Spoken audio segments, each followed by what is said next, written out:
Welcome back. Return of the Mac, episode 100. We made it. Oh, shit. We made it 100. First big milestone. Yes. For sure. Congrats, fellas. Yeah, what a journey. I appreciate y'all being on the journey. Never thought it'd get this far, honestly. I really didn't either. 100. Nah, no idea. No clue. We started about January-ish 2019. It's been a little over 2 years now that we've been doing it. Hey, yeah. And I didn't really have any set goal in mind either. It was kind of just, this will be fun. We should get started. Here we are, 100 episodes later.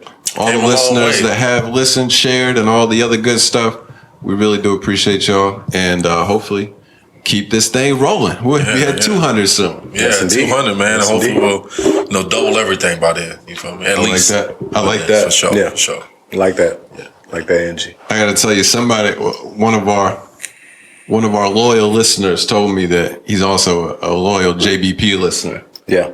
He said, I'm going to need y'all to step it up to 2 pods a week because I need something new to listen to. Oh, yeah. So I just got to throw that out there. The people want more. The people want more. Do a little extra hour during the week or something. Extra like hour in the week. You know what I'm saying? Just throw it out there. I like it. Maybe. I already said that today's job might be a good 3-4 hours if we were to stretch it. We really. It could go that way. I think we easily could do 3 without it even being close. Right. We're gonna have to. This is gonna make it be like a Joe Rogan episode. Yeah, a 4-hour pod right there. Just have a surprise guest walk through and shit. Give it up. Yeah. Talk about science and shit. Oh, J. Cole. Yeah. Where the fuck did you come from? Stay tuned. Cole may be joining us. Better keep watching. You Cole never know what too that could just sit in the room and chill. If he was gonna do a pod, it would be something small time like this. Yeah, right. He ain't coming to the Breakfast Club, dog. Come on, it's like, nah, bro, you gotta drop a freestyle too. You ain't leaving until you drop a freestyle. Then we out of here. Bitch. Yeah, right. Yeah. So we gonna cancel this, cut this motherfucker off. Soon after that last bar. That's it. Hell yeah. Yeah, no doubt. We got some special stuff planned for the 100th episode. But before we get into all that, gotta touch base for the week. Yeah. How's it going this week? Anything crazy happening for you fellas? No. Had Mother's Day pass. I forgot about that. That was just last weekend. It was. It was pretty good. Yeah. Did a little something with the moms. Took her out to eat. Did a little photo shoot with her. Ooh, it's kind of like, I saw that, bro. That was dope. That was dope. Looked like she enjoyed it. But like as the week went on, she like hit me and was like, well, before we went to the photo shoot, my mom always been on this. She don't think she's so photogenic. I'm like, yo, mom, let's go take some pictures because you tripping. Like, it's about to be amazing. So they came out real fucking good. They really did. And she said, yo, when you posted them pictures, I started getting guys all in my messages and yada. I'm like, yo. So, y'all better calm the fuck down. That's not the result you was looking for. Y'all better calm the fuck down. Right. Kind of like, all right, I wasn't expecting all that. Relax, but bro. What you hitting my moms for, bro? That's messed up. We over here trying to celebrate 100th episode. Back a little bit. That's wild. But it was good. She enjoyed it. She appreciated all the pictures and all that. So the question is, based off of that, was she saying no more photo shoots, or is she trying to schedule one for today? Oh, I'm sure she want to do it again. For sure. That's tight. They did a good job with the pics, man. They came out really nice, no doubt. Yes, indeed. We kept it real chill for Mother's Day. We always do. That's just how my family is with any type of holiday stuff. But my dad has been super sick the last 7 or 8 days now. Oh shit. So I ended up going to church with my mom. We came back home and ordered in from neighbors. Just relax. Oh, that's all kicking bad. it. Yeah, I ain't mad at it. I'm and cool if she with was chill happy Sundays. with it, chill Sundays are fine with me. It sounds excellent. Ain't bad. Man, I went shopping and shit. Dropped a bag in Nike and fucking Kate Spade and shit. So did that. I got my girl. Some good stuff. Like I said, a Kate Spade bag, a nice little gift bag and shit. And got her some perfume, Jimmy Choo perfume. Look, fellas, if you're looking for a gift, get the Jimmy Choo I Want You perfume. That shit is fucking. It's the one. That's the one. That's it. Smells amazing. Setting the bar high out. Yeah. I see you. Kate Spade and the Jimmy. Yeah. You got a PPP loan? No, I don't. I'm not on that list. You can double check it. But no, it was a good Mother's Day, man. I had some wild shit happen this week, like the other day or whatever. Like I couldn't get no sleep. Like for some reason, if it's like, well, if it wasn't one thing, it was another type thing.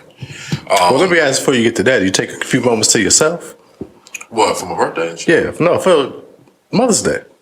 Oh yeah, yeah, always. You know what I'm saying? You know, always, yeah, no doubt. I'm sure the viewers, chill with the fam and stuff like that, and check on everybody. Everything good? Okay. I just try to really keep my mind off of that type of shit, right? Mother's Day and stuff, and stay off of social media and all the posts. They're lovely. I don't want to see this shit. Yeah, it's kind of hard to see. I don't really want to see it, but I always try to celebrate and stuff for it and celebrate life and stuff like that. So just keep it on the positive ends. Yeah, that's dope. But yeah, man, fucking crazy week. Other night, just crazy night. So like my daughter, she ends up having strep again. She gets strep all the time. Jeez. Out of nowhere, right? Too. That's the worst thing I ever had. She was like waking up throughout the night, like crying and shit because her throat hurt so bad. I'm like, I'm doing little things for her, like I'll try this, try that. Won't nothing really working.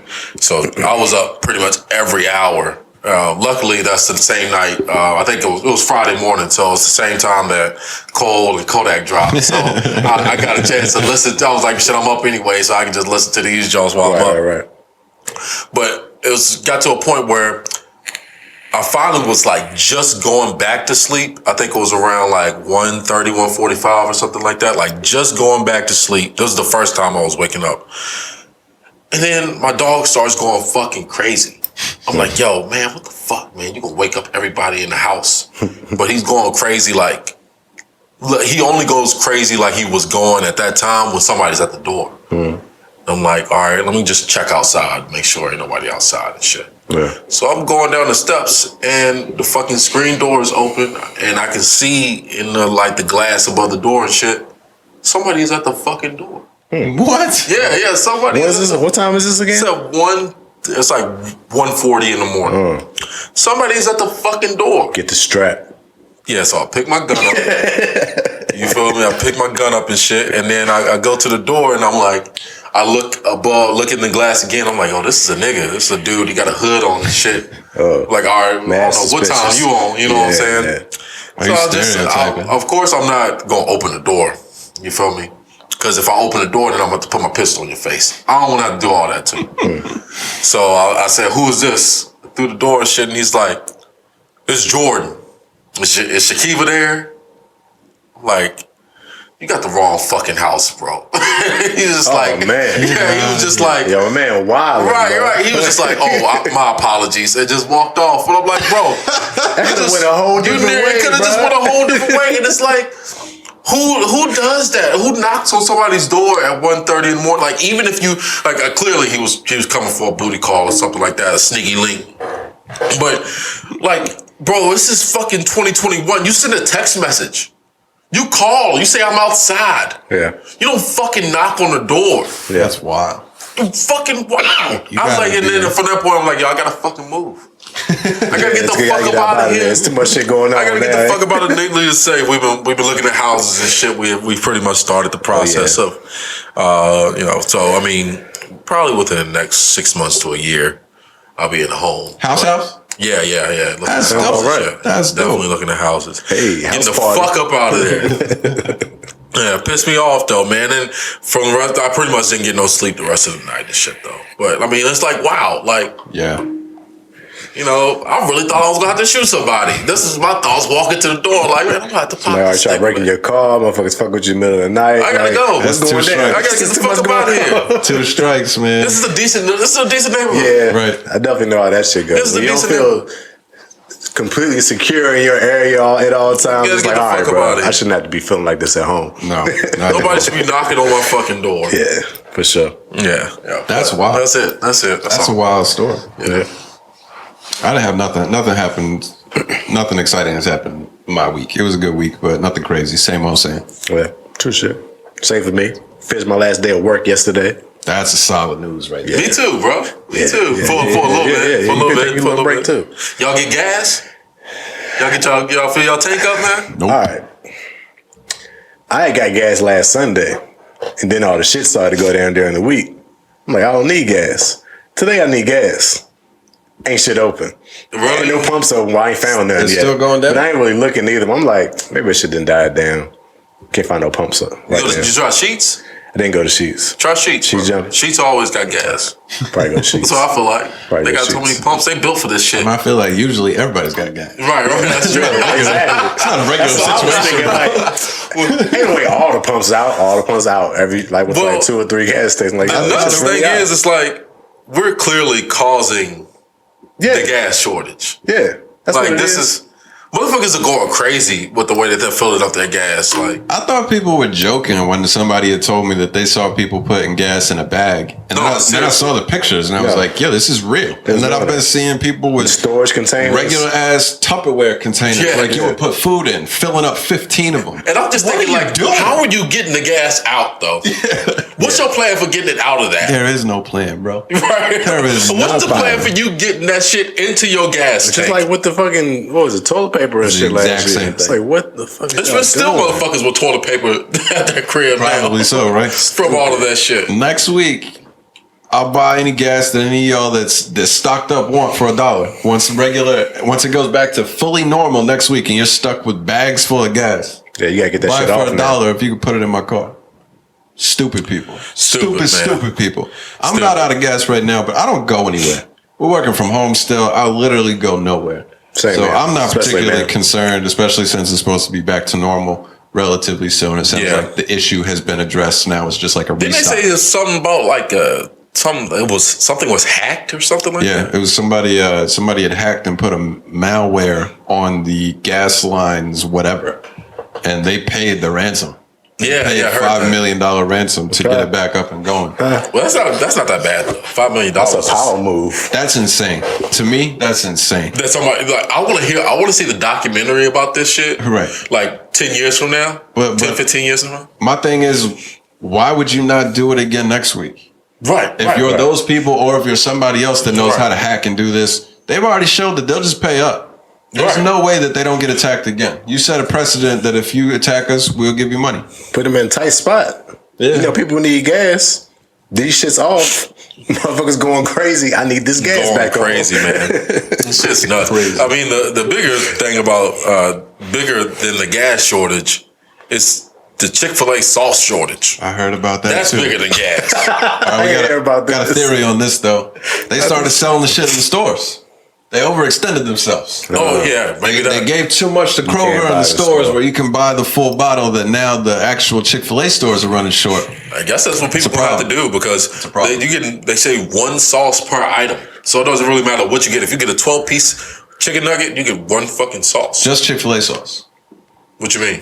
It's just Chick-fil-A sauce. I still rock with Polynesian and some of their other I like honey options. mustard. So I'm not tripping, but I was only the Chick-fil-A sauce. to my Are you knowledge. sure about that? I thought it was all No, sauces. I'm not 100% sure. I thought it was all sauces. I don't know either. I haven't been there. Yeah, Polynesian, all that shit. No matter, I fuck with the Polynesian, but I'm pretty sure it's Polynesian slap. you'll get one fucking Polynesian pack per item. I got a drawer at the crib with a bunch of. See, fucking sauce in it. you're part of the problem, bro. I got one in there. You're the gas hoarder, motherfucker. No. Sauce. No. I'm actually doing good because if I don't use them, I save them for later. Yeah, that's true. So you And don't need to can use ask for as many the next time. Exactly. Yep. So if they forget to give me that's- something one that's time, not I got true, something at the because crib. you always ask for the same amount, no matter how many you have at home. All right, he's right. You always ask for the Because same then I amount. want to still restock my one extra. Right, exactly. Yeah, all right, exactly. you're right. Just keep But piling that's some on me. shits up. Yeah, I mean, hey. I paid Sometimes for you make it. fries at the crib. Maybe I paid for it. we can like do like a collection, like, and go around and collect people's sauces and hold them shits for ransom because they could be worth something. Nah, Chick-fil-A I don't is know too if sauce solid. gonna work They're going like to get that. it figured out and we'll be straight soon. It's some shit with their factory or something like that. Like they're not just able to produce as much sauce right now or something. I don't know. You gotta get They that shit sold it together. all in bottles. But Yeah, maybe. I digress. You still Shit's get more wild. sauce from Chick-fil-A than what they'll give you Funny at how they McDonald's. Chick-fil-A, have look. issues once Popeyes pop up on awards. Chick-fil-A, if you really want to know, I'm dripping in sauce and shit. So if you need some extra sauce, Dripping. holla at your boy. Drippy. You feel me? Yeah, holla at your boy. I got the sauce for you. Chick-fil-A. You good, bro? That was horrible. Look,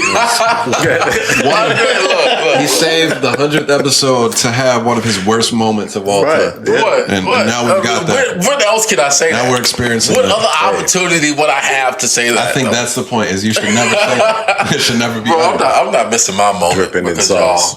Is that why you y'all brought that hate- topic up to get that off? That was the only, only reason. It kind of fell in line with the gas shortage. the- I thought it was unique. That was the even better part. Is Right. he sneakily said, "Yeah, we should talk about the gas shortage."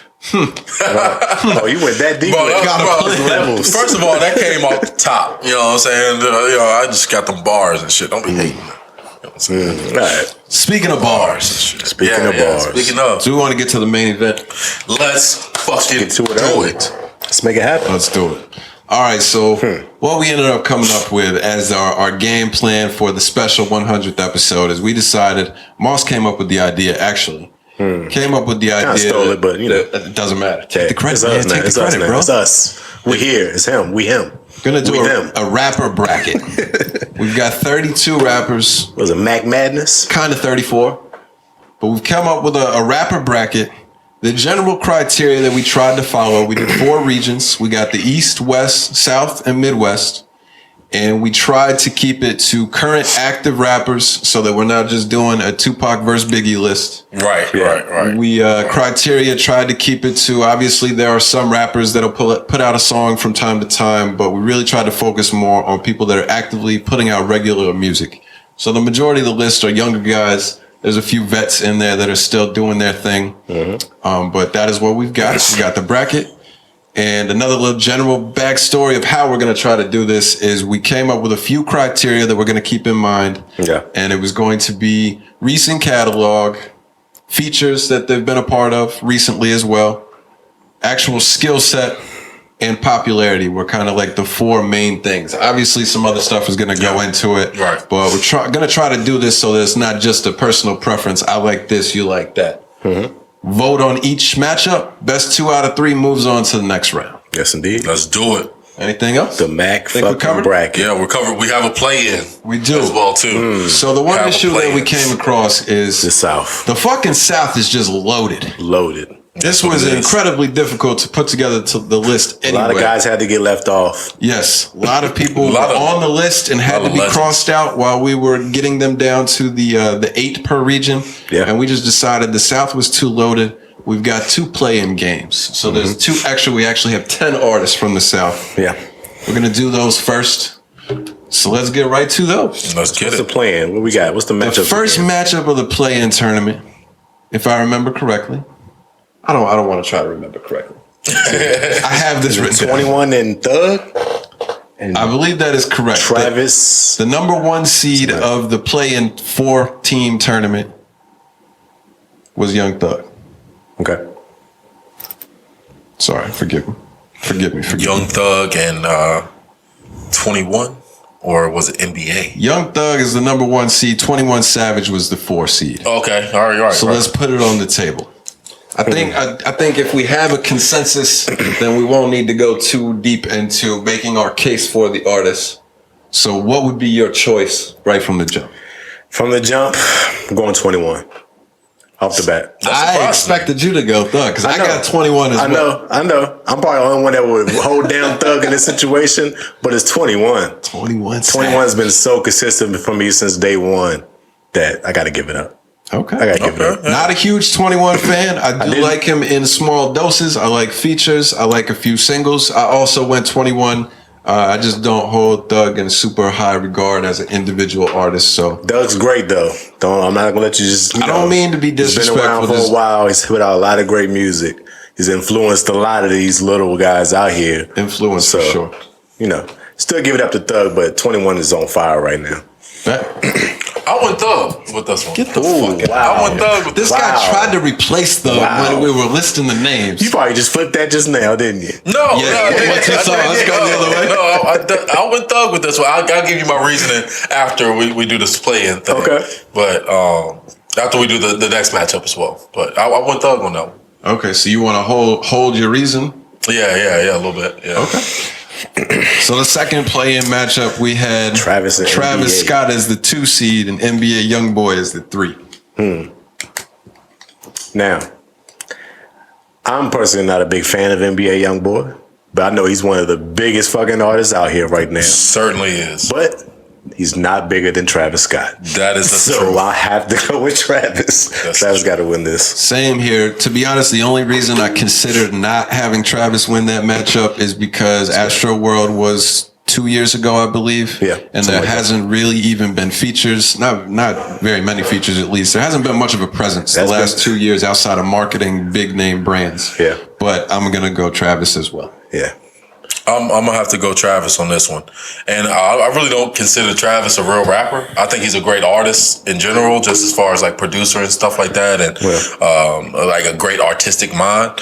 But I don't really consider him under different circumstances. If I didn't have the reason that I have for making this choice, I would have picked NBA YoungBoy. But I'm going with Travis Scott on this one. T. Scott. And my reason let's hear it. behind this is because if Kodak is not on this list, NBA can't be there. at 21 should not be. We got to the root. We got to the root. Wow, that was the 21 reason That was a reason behind it. Okay. That makes sense. But it's okay. It's cool. He made it on, and that's fair. It's fair for him as well. So based off of the play-in tournament results, we now have the established seeds, and Travis Scott will slide into the 7 seed, and 21 Savage slides in as the 8 for the South region. So now, the actual bracket. Let's get to it. Yeah. Start with the East region. I have it, right here so y'all can see shortly. What a guy. I should be able to work that out. Tell you what, we stepping up, bro. The level up is real. A little picture on that. Yeah, right. So first matchup, we have the number 1 seed in the East, Drake, versus the number 8, Lil TJ. And how Drake ended up in the East, though.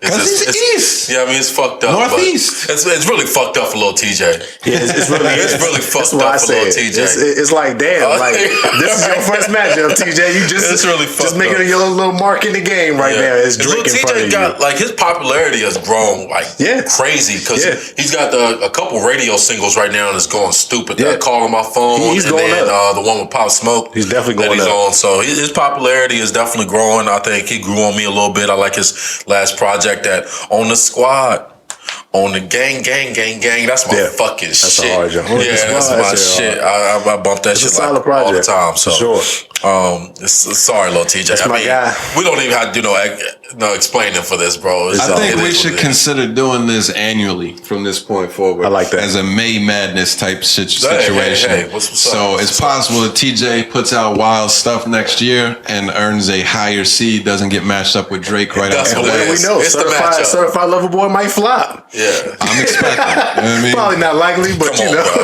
Not popularity wise, I'm expecting a flop from my perspective.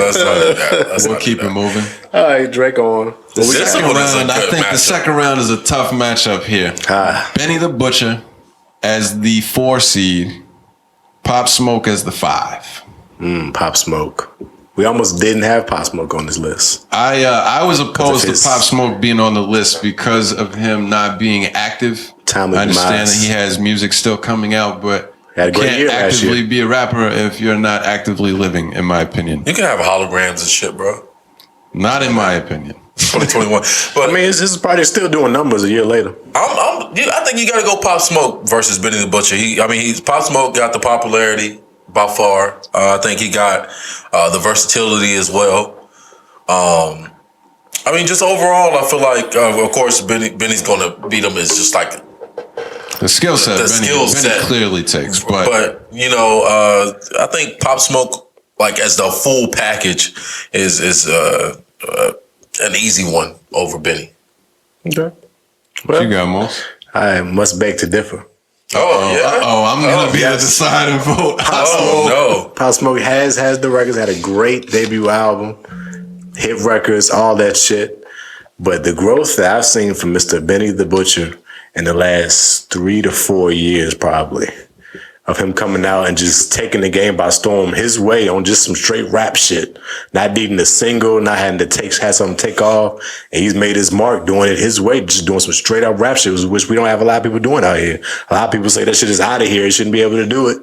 And him and the Griselda whole family is having a lot of success with that shit. So I got to go with the Butcher coming. Oh, I didn't know. Okay, that's cool. I didn't know growth was part of the criteria. I mean, hey, these are all It's all gonna be personal choice. So unfortunately, Pop Smoke's growth has been cut short a little bit. That is true. We don't know how that would have played out. You know? I also think that Pop's popularity gained a massive boost due to his passing. Not gonna hold that against him, but he clearly has the more popular. He's clearly the more popular artist. Yeah, as I said, I think Benny takes the skill set fairly easily, and I'm also gonna use the amount of projects that Griselda puts out as a whole. Yeah. They all consistently, individually drop 3 projects a year minimum. At least. So the fact that he's been consistently dropping projects and the debut album came out hard for him as well, I'm unfortunately going to move Benny on. Rest in peace, Pop Smoke. All due respect. This is blasphemy. Respect the Pop, terrible. But the Butcher coming. This is terrible. All right, next matchup. Next matchup we got. Now this was based. Oh, I forgot to mention that once we established the artists that would be a part of this, we outsourced the seeding so that we didn't have any insight as to how each other ranked these artists. Yeah. So in my opinion, Quincy, you are wild putting Meek 3. But hey, we appreciate your help. Meek Mill at the number 3 spot. Don't do that. Corday holding it down from Maryland in the 6th spot. Am I gonna go first? I don't know. Should we continue the order the same? Because then I'm gonna end up being the deciding vote every time. I think we should probably continue to move it. Right, so I'll go first on this. Okay, one. do your thing. Obviously, my disdain for Meek allows me to not be unbiased. My love for Corday also does the same. I'm a Corday guy, and I guess just so it's not just a personal choice. Corday, anything that he's put out so far to me has been top tier. And I give him a little boost as being the young artist that's doing it different than the most of the other young artists. My pick is Corday. I'll tell you this, that the most recent Meek Mill that I've liked was on the Corday album. Therefore, I'm gonna have to go with Corday on this, and it's really just no, you can't do that. No, you like that joint he got with Dirt. You played it as a sample. You like that joint with Dirt. That was a single. I can't remember that. With the Feels Good sample, Tony on it. I don't know. I didn't do that one. I did it and you reused it. Maybe. I don't know what you're talking about. That's more recent song. Sounds about right. Corday is like super versatile. I can really see him like a guy who could possibly dominate the rap game if he can really get his popularity up. So I'm going to go with Corday on this one. Just versatility and potential. Well, my vote doesn't really matter at this point now. It doesn't. It's okay. But I'm going to hold down Meek because, yes, I love Corday. I like what he's shown us in his first 2 projects, his first project and a few singles. He's got a lot of promise to be something great in the future, but I still think he has a lot of checks that needs to be marked before I can give him a stamp. And Meek has checked all the boxes for me over his career, even up to this day, of being probably one of the top 2 or 3 street rappers in the game. To be said, so I got to go with Meek, but Corey's going to move on. I feel you. Got outvoted. It happens. That's how I felt about Pop. Hey, it's what it is. Shout out to Meek though. Yeah. So for the next matchup, first round matchup of the East, we've got Wale as a 2 seed versus Lil Uzi. I like that seed in the 7. You first on this one, Mr. Word. This might be surprising to you guys, but wow, based on the matchup, I'm gonna have to choose Wale. I mean, Wale I think his style of rap, I guess, is a little bit more impactful to the culture of rap in general. And then just the body of work. He's a better rapper than Lil Uzi. I mean, I'm not a huge Uzi fan. Yeah. So I like a little bit of what he does. I think Uzi has died down. Of course, Wale ain't hype right now. Like, he's not at the top of the rap game, but Uzi's supposed to be like this perennial hit maker, and we ain't seen no hits come from Uzi in a long time. Yeah, it's been like 2-3 years. He been putting out music here and there. But Future put out a project, didn't it? But they ain't really rung off. There's no singles that really like soared like that as you would expect for somebody like Lil Uzi too. But I think right now Lil Uzi is just all kind of like window dressing. I don't know. It's just like it's more. The name is bigger than what he's actually done for his career. So I'm gonna have to go with Wale on that one just for that. Okay. Very shocking. Okay. What about you, Mose? I mean, y'all already know what's going on with me. Y'all know Wale been my guy since the beginning, so my Wale's moving on. It's not much I gotta say. It's Wale against Uzi. Like, what are we talking about? Well, I'm also going to shock the world, and my vote was Uzi. I don't think Wale. I still like Wale, love Wale as an artist, but the majority of the Wale that I like the most is not recent. Right. And Uzi has grown on me more. I think the popularity is clearly Uzi. Obviously, skill set Wale, but my vote would have been Uzi. But another situation here. You ain't like that Wow, That's Crazy? There's a couple songs I liked on it. I didn't dislike it, but I haven't been blown away with Wale for a while. No, I thought that was a solid project. That Lions, Tigers, and Bears shit was crazy. Hold on, bro. You typed the wrong name. That was super dope. Try to sneak that shit in there. Like we wouldn't have got it cornered in the second round. Fuck out of here. We done went through all these other shits and forgot about it. We going down or right? Let's go to the West, man. Yeah. Let's West Coast. Let's say the South. Look, West side. All love to the West. We're not a bunch of West Coast guys. We struggle putting this one together. I'm gonna be honest with you. West Coast It's sucks. not a lot. We struggle. Come on. We struggle. You know me say and West so. Coast rap is just like it don't match up. I mean, it's some good rappers out of there, but I don't really know about that. So let's get to the first matchup here. We got the number 1 seed, Kendrick Lamar, still in the West, Kung Fu Kenny. and M.A.C holding down the 8 spot. Shout out Mozzie. Moss, you first on this one. My boy Mozzie. He's been around for a long time on the underscoping. He probably got like 15 projects out. Hasn't had nothing really hit for him.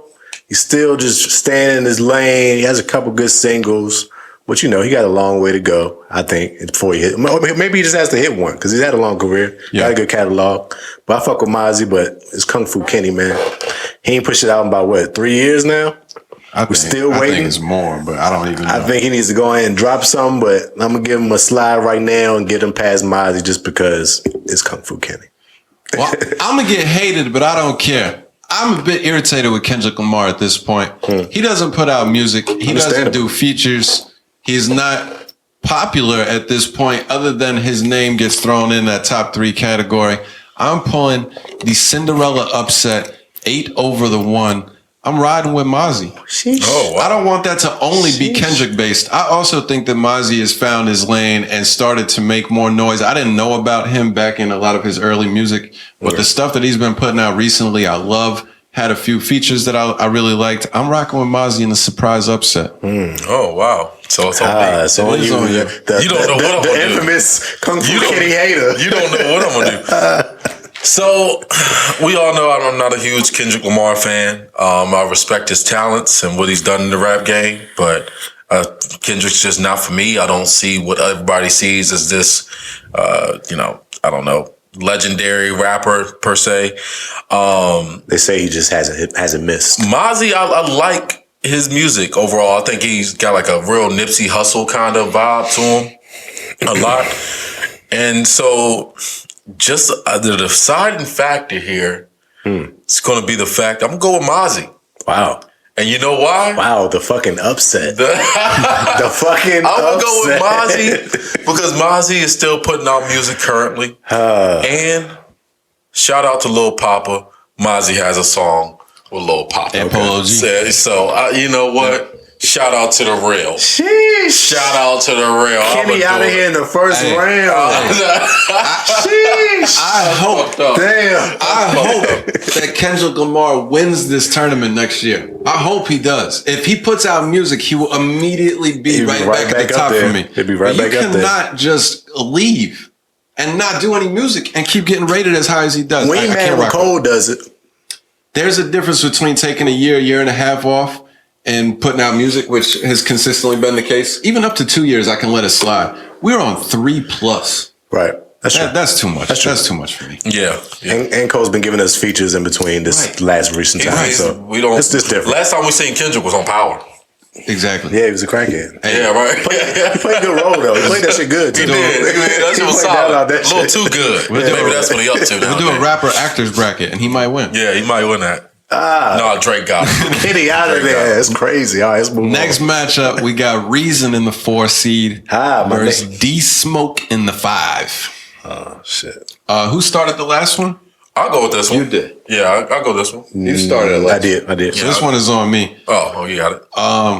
I don't have a strong take on either, to be honest. I enjoyed D Smoke's music to an extent. I think he's put out good songs. I liked him on whatever that show was that he won. I don't listen to Reason enough to comment, so I kind of defaulted to D Smoke, but no disrespect to either.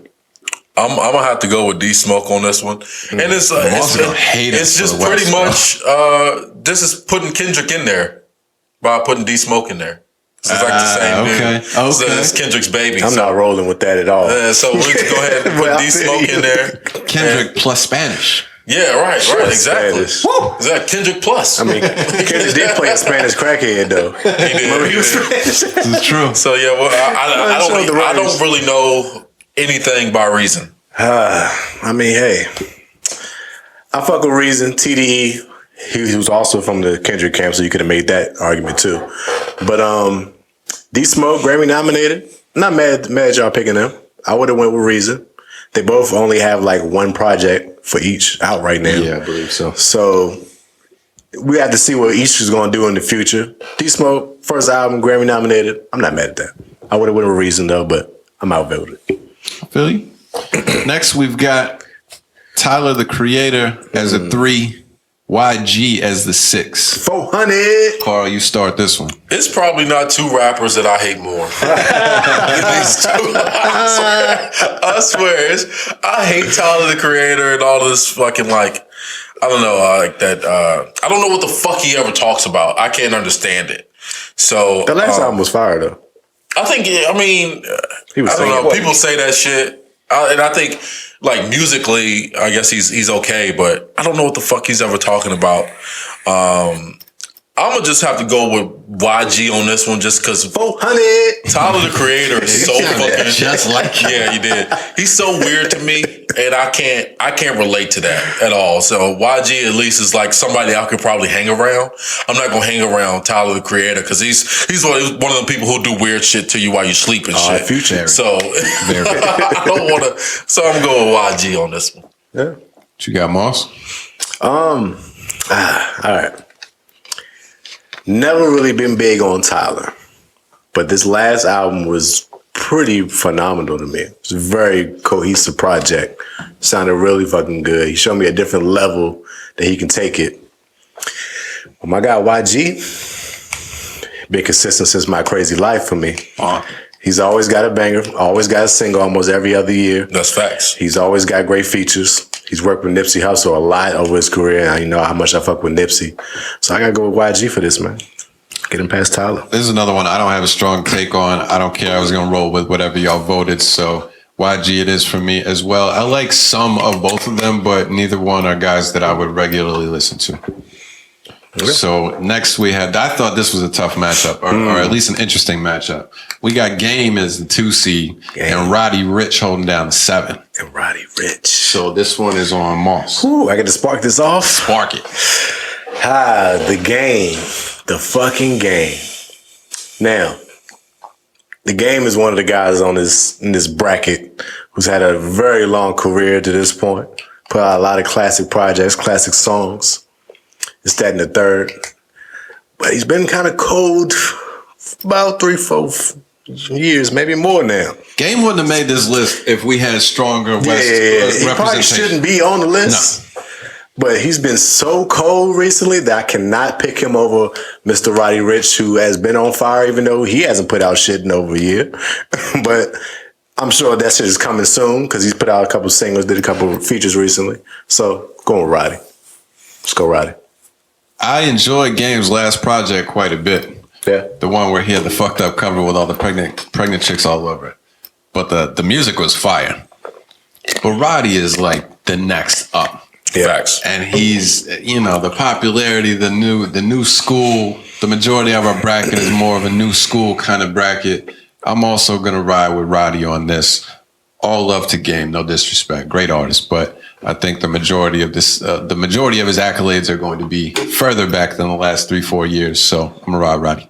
Yeah, got to go with Roddy on this one. Unanimous. That's a must. And plus, since Game was on social media simping a couple weeks ago, talking about a man should pay all the bills and all of that bullshit, just fucking pandering to women and shit. Oh, get the fuck up out of here. Pod topic. Yeah, get the fuck. That might be interesting. All right, well, I'm gonna try to just keep it boy Jackson. We are taking a minute here. All right, let's keep it rolling. Where we at? Number 1 seed in the South, J. Cole. Hey, 21 Savage, Mr. Play-In winner. Sorry, Savage. Sorry, Savage. Hate it had to be him. Yeah, I mean, this was a real matchup. Man. This is a 4-0, right? This will be a sweep. Yeah, it had to be a sweep. This is really not much to be said. This is what it is. But Cole just dropped. But let's not eliminate that. Them two on the track might be fucking 2 for 2 now. It's like, can y'all miss? It's only 2. 2 for 2. It's only 2, but it's been a fire 2. It's the same kind of song. Yeah. But yeah, it's fire though. They hit the mark. Nonetheless. No. But, Recipe works. Don't mess with it. Cold World. We'll get into you soon. Yeah, I'm not even going to give anything to that. It is what it is. We'll get to more Cole as the matchups heat up. It's the one right here. This is the one. The battle of the babies. Lil Baby. Number 4, Lil Baby. Number 5, the Baby. You start this first one. I'm first on this one. I think this is probably the most even matchup out of all of them. The popularity is hard to call. They both have so much attention, music, fans. They've both been hot as fire for years now. It unfortunately is literally just going to have to come down to preference for me, and that's Lil Baby. This is a tough one, man. Is it? I don't know which way to go with this one. Because like you said, they both kind of have done the same. I think the Baby may be a little bit more popular than Lil Baby. Because he's been more popular.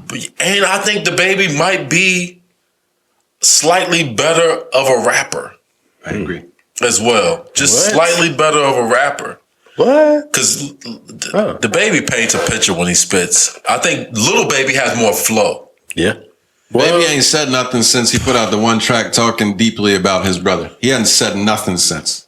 All the same shit. I don't know which way to go on this. I'm gonna have to. I think you're talking about like content. Yeah. I think he's talking about rapping ability, right? Right. I mean, what do you mean? Well, I forgot. You said you think the Baby is a slightly better rapper than Lil Baby, like, right? As far as like spitting. Yeah, like he can, like just straight up drop a verse for me type shit. Right. The Baby is going to be a little bit better at that. Right. I agree. Sheesh, man. I'm sorry to see him go. I'm going to have to go with my guy. I'm going to stick to my guns on this one. Both of them I do like, but I'm going to have to stick with Lil Baby on this one. Okay. I'm going to have to. I'm getting voted out again. Yeah. I'm going to have to. I was going with the Baby. I fuck with Lil Baby. But I think one of the words that I think you love is versatility. Yeah. I think the Baby has shown the most versatility thus far than Lil Baby. That's fair. That's fair. I mean, I disagree, but I mean, not the time to battle. He's been more versatile as of late for sure. Yeah. And he's continued to do that. The pop records are crazy that he got going. So, potential for, I don't know who has a bigger career going forward, but they'll both be big. It's neck and neck. I don't see them both falling off no time soon. Yeah. I don't either. Nowhere Next close. up, we got This is a tough one too. Kevin Gates as a 3 seed, 2 Chainz as the 6. Is this my start? I think it's Carl. Yeah, it's me. I'm going the big gangster on this one. Big gangster. I'm gonna have to go with Gates. That's your guy. Oh, I didn't on expect this one. that. I'm gonna have to go and get. I fuck with 2 Chainz. I've always been a Kevin Gates fan. I think he's overlooked for his rapping ability. I think he really is a guy who studies the craft. He's a weird fellow, but I think he's, like I said, his rapping ability is overlooked, and he got the hits to back it up. You got, the albums, the body of work as well too, to back it up. And I think he's just, I don't know, as far as who's hot or popularity, they might be like neck and neck. So it's probably like just a personal preference. I think Kevin Gates might be he's a better overall rapper to me than 2 Chainz is. I think he can out-rap 2 Chainz. Wow. So that's why I'm going to go with that. Am I next? Yep. I completely disagree with everything that you said. I don't know if it's a shock, but yeah. Kevin Gates, yeah, I just recently started fucking with Gates a lot more. Of course, I've known about him in his career. He's been around for a little while now. But 2 Chainz has been fire since he became 2 Chainz. When he moved from Titty Boy to 2 Chainz, he has been fire all the way through up until recently when he put out his project. It's been all fire. He hasn't missed as far as all his projects have hit for me. So I'll be rolling with Chainz. This one is really hard for me because I am a bigger Kevin Gates fan overall, but I honestly have loved the last 3 2 Chainz albums. And last year, both of them had probably 2 of my favorite top 5 albums of last year. I think the skill set, I would say like the skill of rapping, I think is probably pretty even. I forgot to say that too. I think 2 Chainz is way better of a rapper than Gates. I hear you. I've always thought that his lyrical content has been overblown because he was so bad lyrically to begin with. So I think it's a little inflated. I'm going to take Gates with versatility. I think the popularity probably goes to Chainz by a little bit, but versatility is going to push Gates through for me. Pause. Last joint we've got here, Future as the 2 seed, Travis Scott as the 7. This is a good matchup. This is Moss first, right? South is crazy. Is my first this time? I think so. Yeah. Let's go. Oh, damn. Future, as Ack would say. And Travis Scott. Well, I'm going to go with Future. And I'm going with Future because I think Travis Scott pulled a lot from a Future to be who he is. Solid. And Future is still one of the top of the game right now. It's been over a decade now. He's been around. I got to go with Future. I'm going Future. I'm not particularly a Future fan very much at all. I think they're pretty even in a lot of categories. Travis not putting out music in a while will allow me to just put up no fight and push Future through. But personal preference would be Travis by 1 billion. Hey, you know me. It's Dirty Sprite. Unanimous. Another unanimous. All right, Midwest. I think these are some really tough matchups in this one. Hella tough. Right off the bat is really tough, to be honestly. Number 1 seed, Big Sean. Number 8, Polo G. Sheesh. It's disrespectful, Quincy. Sheesh. That's fucked up. I'm first on this one. It's on you. How did I get this one? I don't know how to do this one. I wish I was last and I could just roll with my vote doesn't matter. Fuck. I'm going to take Polo G. I just respect him as my favorite younger up and coming kid artist. He's up there for me. I like Big Sean quite a bit, to be honest, but I have a major pet peeve of the bad bars that he have. I think are far too frequent and far too terrible for somebody that raps as well as he does. I'm going to roll Polo G. I know. I'm going with fucking Polo G. What was that? What? That's a Polo G song. I see where you was going with it. I'm going with Polo G on this one song. just because he really is he one of the hottest young rappers in the game. I mean, him and NBA Youngboy might be neck and neck for that type thing. He might be a little bit hotter than NBA right now too. So I'm gonna go with I love Big Sean, body of work, career, all of that, but I gotta go with Polo G on this one. No disrespect to Sean. He's really put out fire. That's a fact. It's just, I'm just up on Polo right now. All right. Of course, I can see myself getting voted out right now. But y'all kind of convinced me a little bit. Oh, wow. I think I'm gonna roll with Polo G in this. Let's go. Unanimous. Big Sean has kind of been off the last few years, and Polo G has grown on me. I think I might be a fan now. Oh, okay. I fuck with Polo G. Nice. He's fucking solid. Here. He's solid. Plus, it's Damn, Polo another G's upset. Polo G is one of my artists that I like watching, bro. You know what I'm he's saying? pretty So solid. It's like a personal And you see, thing. you see the growth too. You can see the growth. I fuck with that. 2 1 seeds out in the first round. Kenny and Sean? Damn. The streets are done. They are. New era. Next, we've got Jack Harlow as the 4 and G Herbo as the 5. Carl starts this one off. Sheesh. Y'all know. This like my y'all know how I feel about white rappers. It really is. These are my guys right here. You know how I feel about white rappers. I don't particularly like them that are anyone not named Eminem. Right. But Jack Harlow is a good rapper. You know, his project It's pretty fucking nice. was Fire that he put out a few months back, or I don't even know. Maybe it was in 2020. But I mean, that was fire. I think he's grown on me a lot. It's kind of undeniable. He's got way more flow than G Herbo, a lot more versatility, probably more popular as well too. Going Jack. Big Jack. Am I second? Yes, sir. All right. Y'all know Jack has been my guy. I've been riding for him before the What's Poppin' record popped off for him. Been pretty solid. He took off in the last year.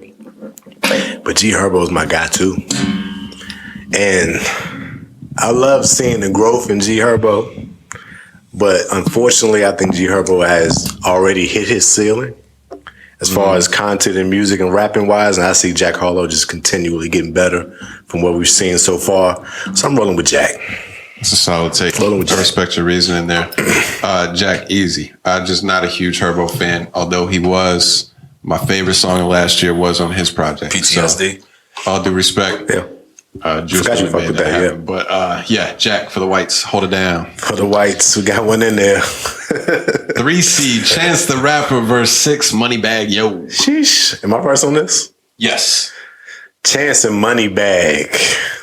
Now, I know I've been highly critical of Mr. Chance the Rapper. Mr. Chance the Rapper. And Moneybag is kind of growing on me. He makes some hard fucking records. I will say, I think both of these rappers have hit their ceiling. I think we've seen what we're going to see from Chance and Moneybag. This is what we're going to get. This is what it's going to be. But Chance makes better music. Got to roll with Chance. That's fair. I'm going to give a little preview and tell you that my disappointment in Chance as of recent does not bode well for him moving forward beyond this round, but I will also be putting Chance through. I don't care for Moneybag Yo really at all, so it was just an easy choice for me. I'm a huge Chance fan, but I would go Moneybag Yo in this situation. Whoa. Because who's hot right now and who's making music right now? Chance is not even the rapper anymore. That's why I say He's just Chance. Chance. Like, what are you doing out here? He's now? just Chance now. There's a Chance the actor. There's a Chance the I don't know, the pedestrian, the comedian. What is he doing? I don't know. Guy. I don't know what he's doing. Killing the TikToks. I couldn't think of anything else. If he called a Kendrick matchup earlier on, he would have been gone. But he got lucky that he was up against Moneybag, and I didn't have to do it. He lucked out with Moneybag for sure. All right, last matchup of the first round is also another really hard one for me. Another one of mine. We got Freddie Gibbs in the 2 seed and Lil Durk in the 7. Sheesh. And I start this one. How does this happen? Why do I keep getting the hardest ones to start off first? This is stupid. Yeah. I know the feeling. So, in all honesty, it's kind of a fucked up move right now, but I could go either way on this. Yeah. And I feel very strongly about which way Carl's going to go. So I'm going to put this on Moss and I'm going to take Gibbs. Oh, okay. I mean, look, there ain't no debate for me. Yeah. Dirk recently just grew on me a lot. Since the first time I heard Freddie Gibbs on a Jeezy album, I've always been like a fan. I think he's been. I like Freddie Gibbs. I understand that. What's your pick? This Dirk. All right, good. I was about to say, I threw it to you knowing you were going to pick Dirk. No, it's Dirk for sure. Just because Dirk's last album, I think, was borderline flawless. Even the deluxe was good. So, I got to go with Dirk on this one. And he's fucking super hot right now. A level that Freddie Gibbs has never seen. So it's on me. Freddie Gibbs, Dirk Yo World. All right. O-Block. Both of these are my guys. It's why this whole bracket, it's a lot of my guys in the matchup.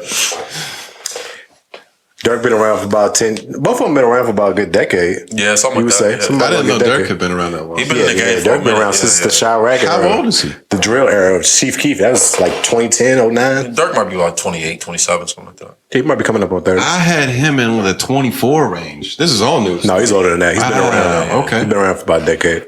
But Freddie Gibbs and Dirk. I fuck with Dirk. But it's something about Freddie Gibbs when he gets into his bag, it's just different to me.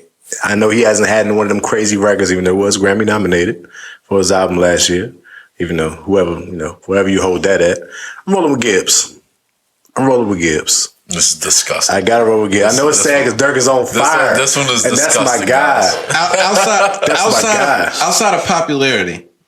Well, that's not true. Never mind. I mean, I was going to say outside of popularity, what does Dirk win? But Dirk would win with the features probably. Yeah. I think you can make a strong case for Gibbs Freddie's having features be crazy better too. Amount of projects sure. projects recently. Sure. So I think you could probably split it 2-2. I want to know business in that. Sorry, Punk moved to make Moss make the decision, but Gibbs moving on to the next round. It's going to be tough for me regardless. All right, so that was the end of the first round. So I think those were plenty tough matchups right off the jump, but I think it'll probably just get even harder moving forward. Sweet 16. Sweet 16 it is. Started off here, we again got the number 1 Drake versus the number 4 Benny the Butcher. The Butcher is I started the last one. This is on you. Yeah, I mean, look, let's be real about this and just say that Drake gonna wash all these motherfuckers. I told you he got the LeBron sweep going on right now. Let's just be real about that. Just Drake, man. It's not too much to say. It's Drizzy. Yeah, it's just is I fuck with Benny. It's my guy. It's Drizzy. Yeah, right. You couldn't think of anything logical besides you just hating. You know what I'm saying? I'll keep it the same. Yeah. This one is a good one though. Corday as the 6th seed and Wale in the 2. This one would be Moss first. Oh yeah, on me. I think it's kind of like the same explanation I have for Corday against Meek. It's Wale. He's given us, he's shown us, he's proven, and I think Corday still has a lot to prove to us.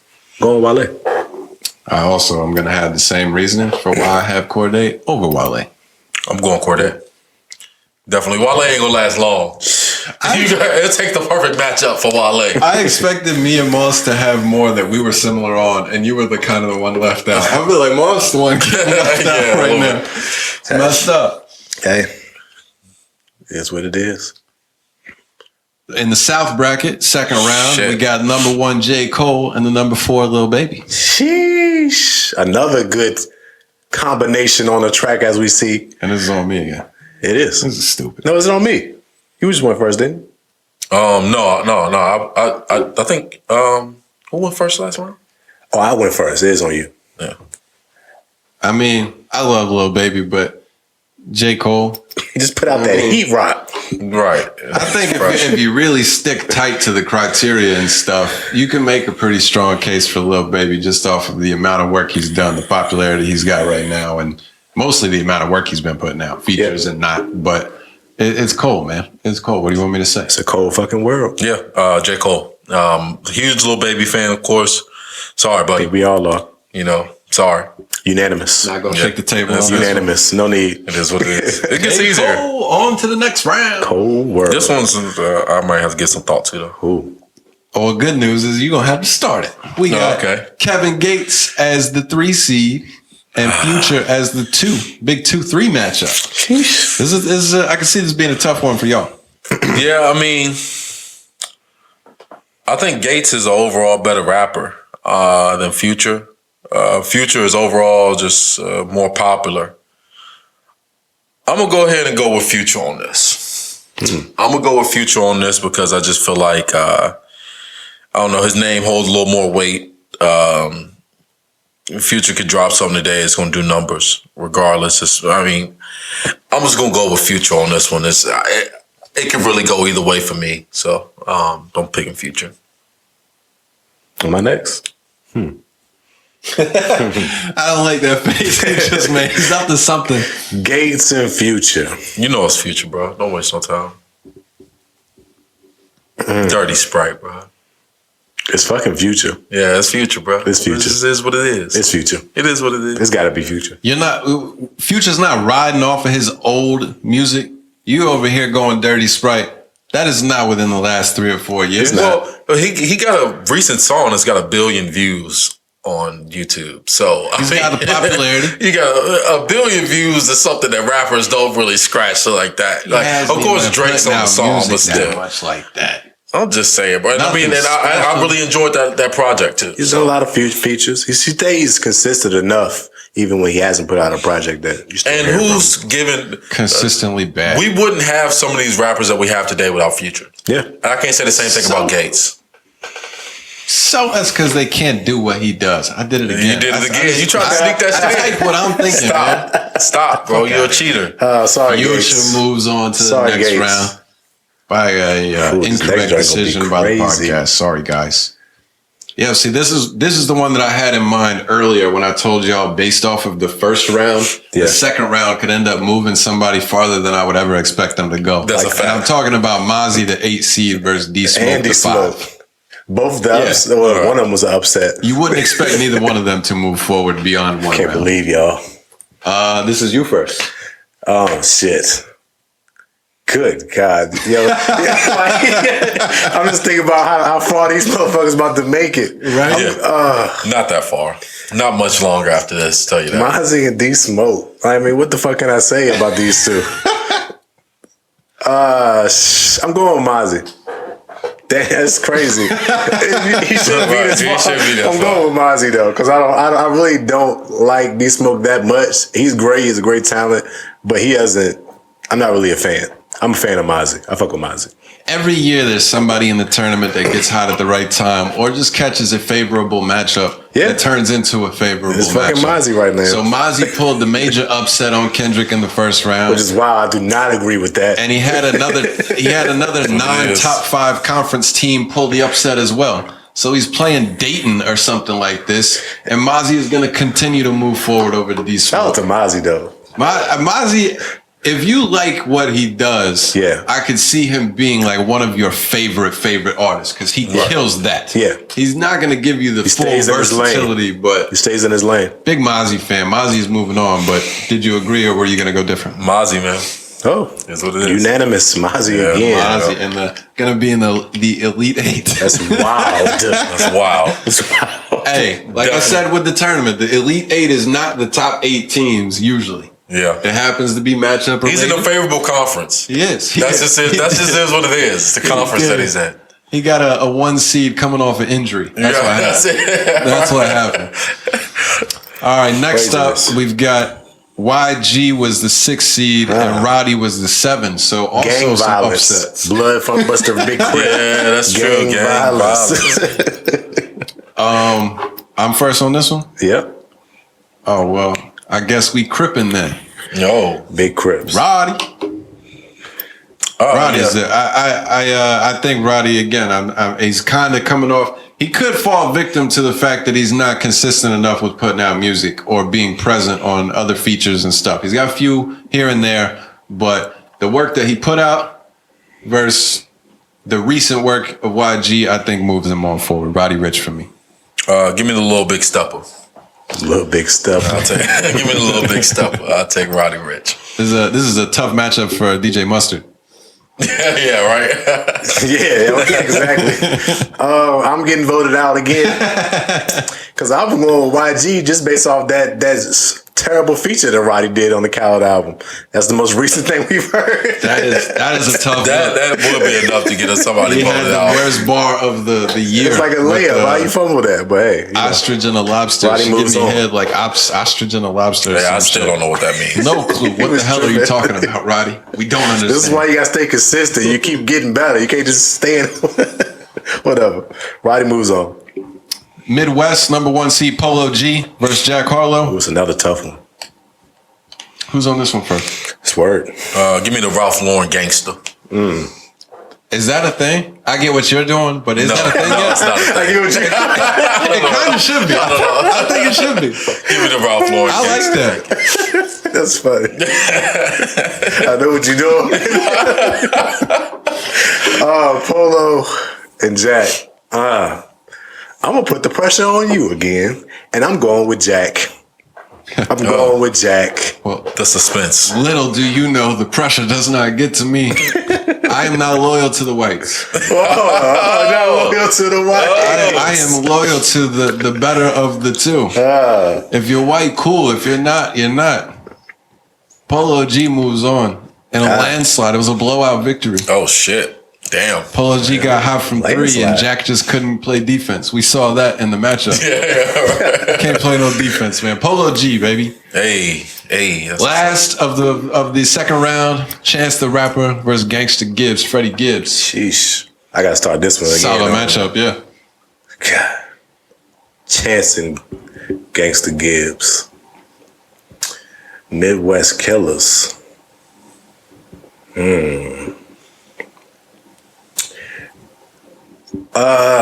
Chance has been missing for me in the past recent years, and Freddie has been on fire. I'm going with Gibbs. Me too. I don't think it's particularly close. Chance's next album should also be called The Off Season or The Fall Off or whatever he wants to steal from Cole, because he hasn't put out anything worth listening to in 2 to 3 years. Love Coloring Book, love Acid Rap. Get it out of here. Chance the Capper. Gibbs. Oh, Chance the Capper with the 3. I like that. I like that. Yeah, it's Gibbs for me. I'll have to go with Gibbs by default.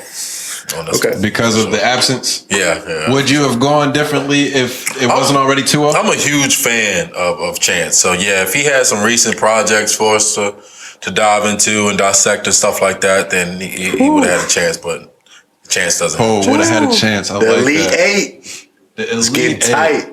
This motherfucker Mozzie, bro. I still can't believe this motherfucker made it this far. Shout out to Mozzie. Almost didn't make the list. Didn't even. That's crazy. All right, well, in the East, Drake and Corday. I feel like this is probably Drake's toughest matchup so far, but who's on this? I'm on this Is first. it his toughest matchup? I'm on this I don't first. think he has had a toughest matchup It's yet. not going to be one until we get to the final. There's got to be a toughest. Oh, okay. I Am I think the toughest first is on going this? to come next round. No, I was first on the last one. Well, you were last one. Yeah, This is me. first. It's you. It's crazy how hard it is to remember with 3 people what the order is. Yeah, We're facts, retarded. You I'm think sorry. we would get it by now? Yeah. Just because it's fuck Drake, I'm saying Corday, and I know that Drake moves on. So it is what it is. Right. Corday, baby. Hold All it down. right. That's- MD. It's solid. Somebody got to do it, but I got to do it. it's Drake. No I'm blowouts. not going to play around with it. Yeah, it is. It's Drake. what it is. Sorry, Corday. I think I've been going against Corday every round now. So it's like, that's my guy, but Why do you hate Corday, boss? You gotta get him out of here now. Top matchup. Going against a Mack truck right now, bro. Yeah, You ain't built sorry, like that. Sorry, don't It make is what it. it is. Speaking of going against a Mack truck and not built that way, J. Cole versus Future. I think. Future has no future. Oh, it's you first. This is Cole for sure, all day. Cole. Sorry, Future's Cole, cool, but Cole got Future and everything. I mean, they might be head to head in popularity, or if Cole might even have the edge for that one as far as like currently. And I mean, we're not even talking about rapping, so yeah, it is what it is. Hey, Drake has had the easiest path, and Cole has had the toughest path. Even though we've picked them every time, Solid, yeah. But 21, Lil Baby, and now Future—that's a tough path to go through. But I'm still rolling with Cole World No doubt. all day. We should have had the South on the other side. Yeah. Because Yo, I we're thought gonna about have that a- when you sent the list. When the East and West was on the other side, I was like, I'm thinking East on the right, but I was like, It's he okay. did it. He probably took a lot of time to put this together. I It is what it actually is. hadn't thought about that. Those were literally just random 4 columns, but it is what it is. We move on to the West. Is this where Mozzie's run ends? The number 8 seed Mozzie versus the crazy. number 7 seed Roddy Rich. This is on you. It's on me. Hey, Mozzie, it's time for you to go. It's time for you to go, Mozzie. It is the end of your run. We're going with Roddy. I think you explained it well earlier when you had mentioned about certain rappers reaching their ceiling. Yeah. I think Mozzie has reached his ceiling in rap, not just in the tournament here, Yeah. where Roddy has obviously got a clear potential to go through the roof beyond this point. Yeah. And he probably would have just won based off of right now anyway. So I'm also going Roddy. Yeah, I mean, no discussion. Had a good run, Mozzie. Hell of a It's run. crazy. Yeah, Hell that's of a it. run. Crazy you made it this far. I wouldn't have envisioned that At all. Yeah, I didn't see that in his future. Clock strikes midnight. Fucking over. Kung Fu Kenny upset. It's crazy. Midwest. This is tough right here. Polo. G and Gibbs. Sheesh. I continue to start off the hardest ones in the Midwest. It's always in the Midwest. You always get the Midwest to start first. That's how we should remember it, but whatever. Right. All right. That's tough. I really don't have a strong case either way. Based off of how the rest of the tournament has played out, And based off of what we already know the next matchup to be, I think Polo G is a better matchup moving forward. So I'm going to, again, kind of cop out a little bit here and say Polo G moves forward. Sorry, Gibbs. I love you, though. You know, Gibbs shouldn't have made it past the first round for me. So, you know, I'm a Polo G guy. So, going Polo. Y'all both pick Polo, right? Yeah, we did. Y'all voted me out. Stand up for your man. I would have went Gibbs. Because I want you to. I would have went Gibbs. I would have went Gibbs for sure. Because that's my fucking guy. Polo is great. I love what he's doing, but Gibbs is different to me. He's just different. I agree. I feel you. Tough call there. Yeah. Last four, final four. Sheesh. And really, we all know this to be the championship. Yeah, right. This is the real championship. Roddy and Polo. I did not expect Polo The to make it winner this of far. this matchup between Drake and J. Cole is the winner. We can say that. Right. It's okay to say we'll that. play it out. 3 picks left. So Right. J. Cole, Drake. Honestly, I'm not going to expand on my answer because I think I'm first. You did Midwest. You're right. My bad. I'm glad you caught that. Yeah, but shit. Drizzy and Cole. So this is really just going to come down to personal preference Pretty much. at the end of the day, because Yeah. Drake might be a little bit more what popular. either one of these guys' fault? They have no weakness. They have no weakness. There's nothing. There's no wrong pick here. They really. both fought Diddy. They both fought Diddy. They both gave Diddy their hands. We just got a Cole album. I'm going with Cole. We just got another He fresh might, Cole he album. might catch a little recency I got bias. him with Cole. Yeah, he's got it. He got the edge right now off the album. He got hot and won the conference tournament coming into it. You know what I'm saying? It's- You got to ride the wave. He's Ja So, Moreno. He says he's on his Grizzly like Ja. It kind of all was makes hard. sense now. That was hard. Mad basketball references. I like that. Yeah, I'm not going to explain myself here because I do plan on addressing Cole versus Drake and why my preference is Cole while we talk about music upcoming. So Cole is my pick as well. I'm gonna have to go with Cole on this one. It's unanimous, but it's really based on He the just recent dropped. album. He just dropped. It's fucking fire. Drake might drop next week now. Yeah, I mean, this should have been a championship, but it is what it is. Yep. They winded up on the same side. So Cole's in the championship. So now we got next? Roddy Next we versus got Polo. Roddy Ooh. Rich and Polo G. Two youngins. I mean, I kind of like that. It almost works out a little bit that the bracket works this way because I think the champion would have ended up the same regardless. Yeah. But it kind of like is a who's the king of the new kids. Yeah. On the other Against side, the champ, the top So, guy. Yep. this one is me, right? You started last. Yeah. You caught me that's from you. going too Yeah. early. What? I don't know. No, that's you. Just go ahead. Yeah, go ahead. It don't matter at this point. For the same reasons that I've been saying throughout, Roddy, I'm holding against him that he hasn't done enough music. So I'm going with Polo G. I think they're very even matchup, but I'm Polo going with the Polo over championship. Roddy because of the amount of work that we've received recently. Yeah, More features and stuff like that. I think, and then overall, I think just lyrical content. Once you start diving into it, sure. and when we get up this high, like you got to bring more to the party instead of just like hits and popularity. Like, what are you actually talking about? And Polo G got that in every record that he's ever done. Is something to talk about. Roddy Rich, not so much. It's a lot of rap cap and stuff like that, and it sounds good. It's great, but Polo G is a wash to me on that one. A wash. Yeah. Damn. Roddy put out some music, bro. Yeah, for real. Like, it's really what it comes down to. Like, it's been a while, bro. Like, you got to be out here. So I'm rolling with the unanimous. Let's go, Polo. And the championship round of the 2021 Return of the M.A.C. Hip Hop Tournament of Brackets, Tournament of Champions Brackets. Cold world. J. Cole, Polo G, kick us off. Big word. Yeah, I mean, look, it's little to no discussion on this one. We know what was going to happen. Whoever came out of it was either between Drake and Cole. And it's Cole. It just is what it is. Cole You know me, J. Cole is the best rapper of all time. Yeah, we know.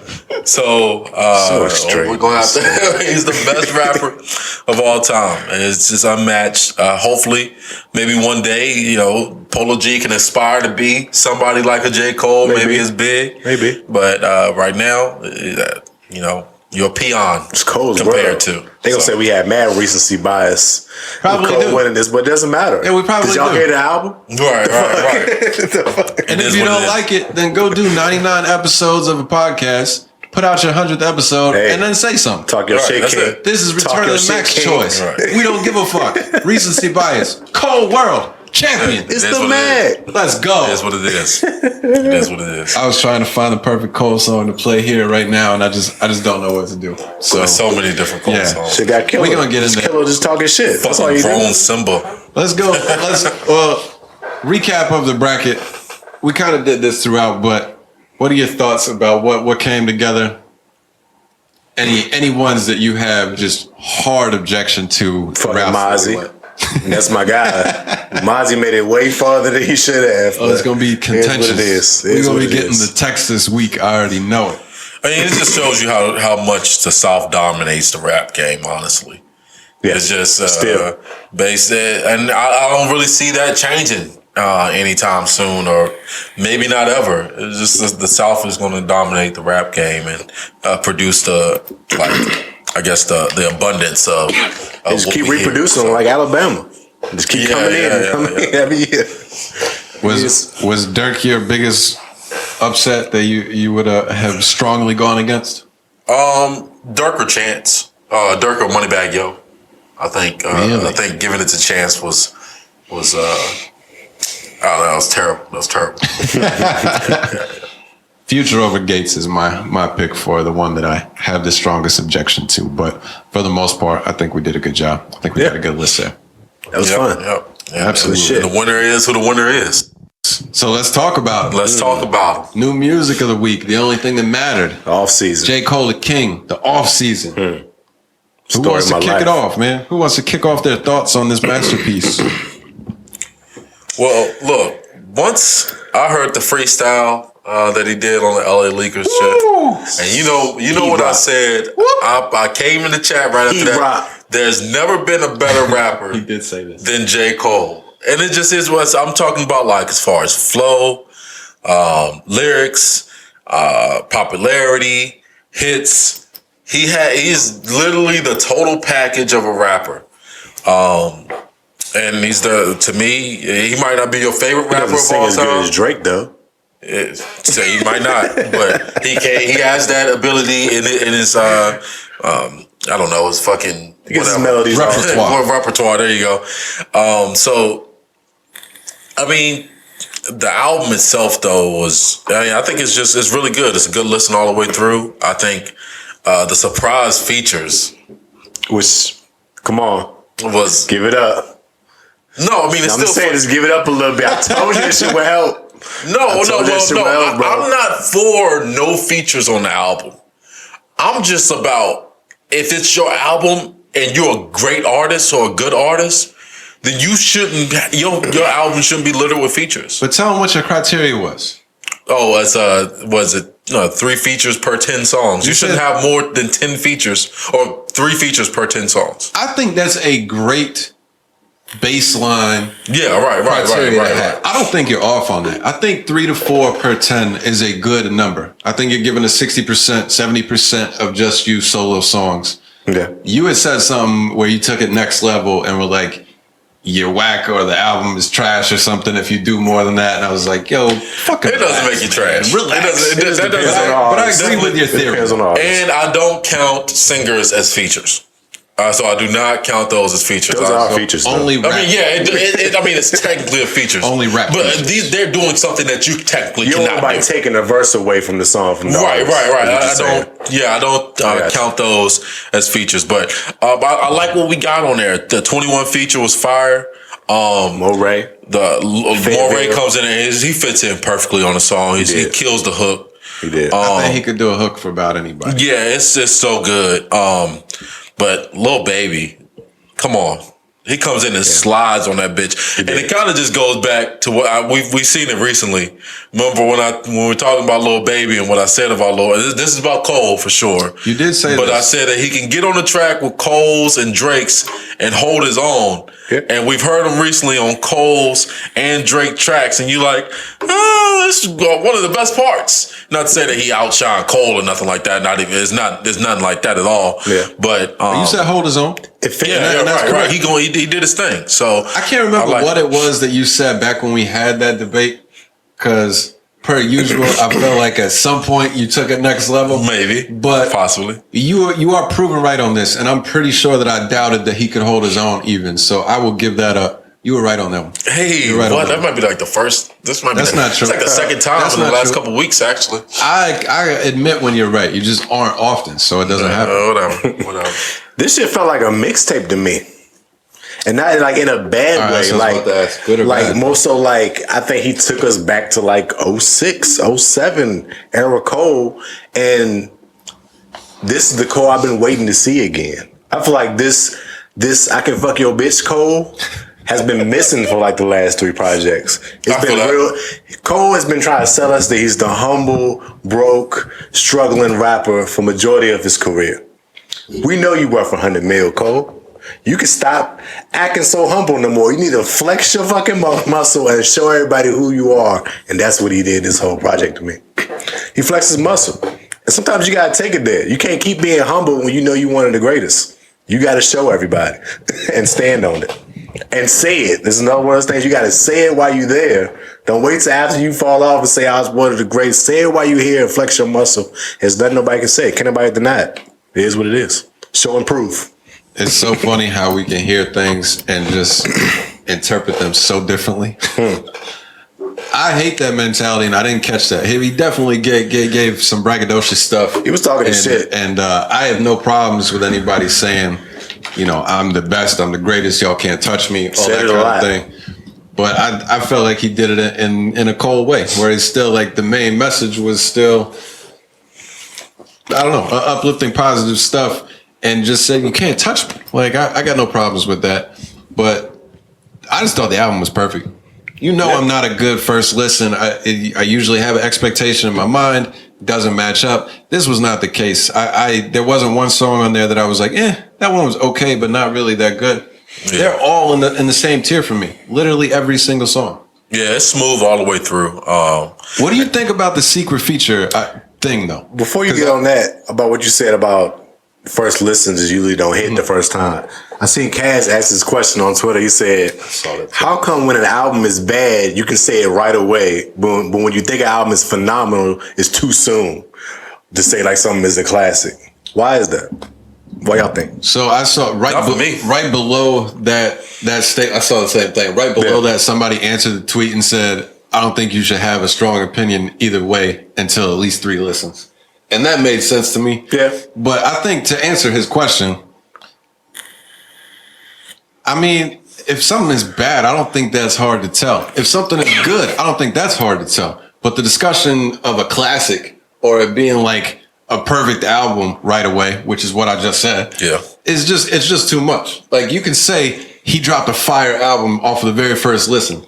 But when you say classic, to me, the classic discussion always goes back towards like a standing the test of time type thing. And it's just too soon. That would be my answer.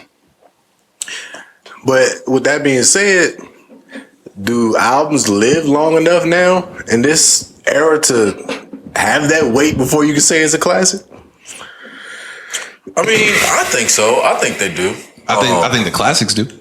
Right. I mean, I think they do. Especially like J. Cole just makes timeless music anyway. So, I mean, I think it's fair to go ahead and say that it's a classic album. But I mean, I probably said that about every J. Cole project that he's put out thus far. Yeah. So I haven't said that.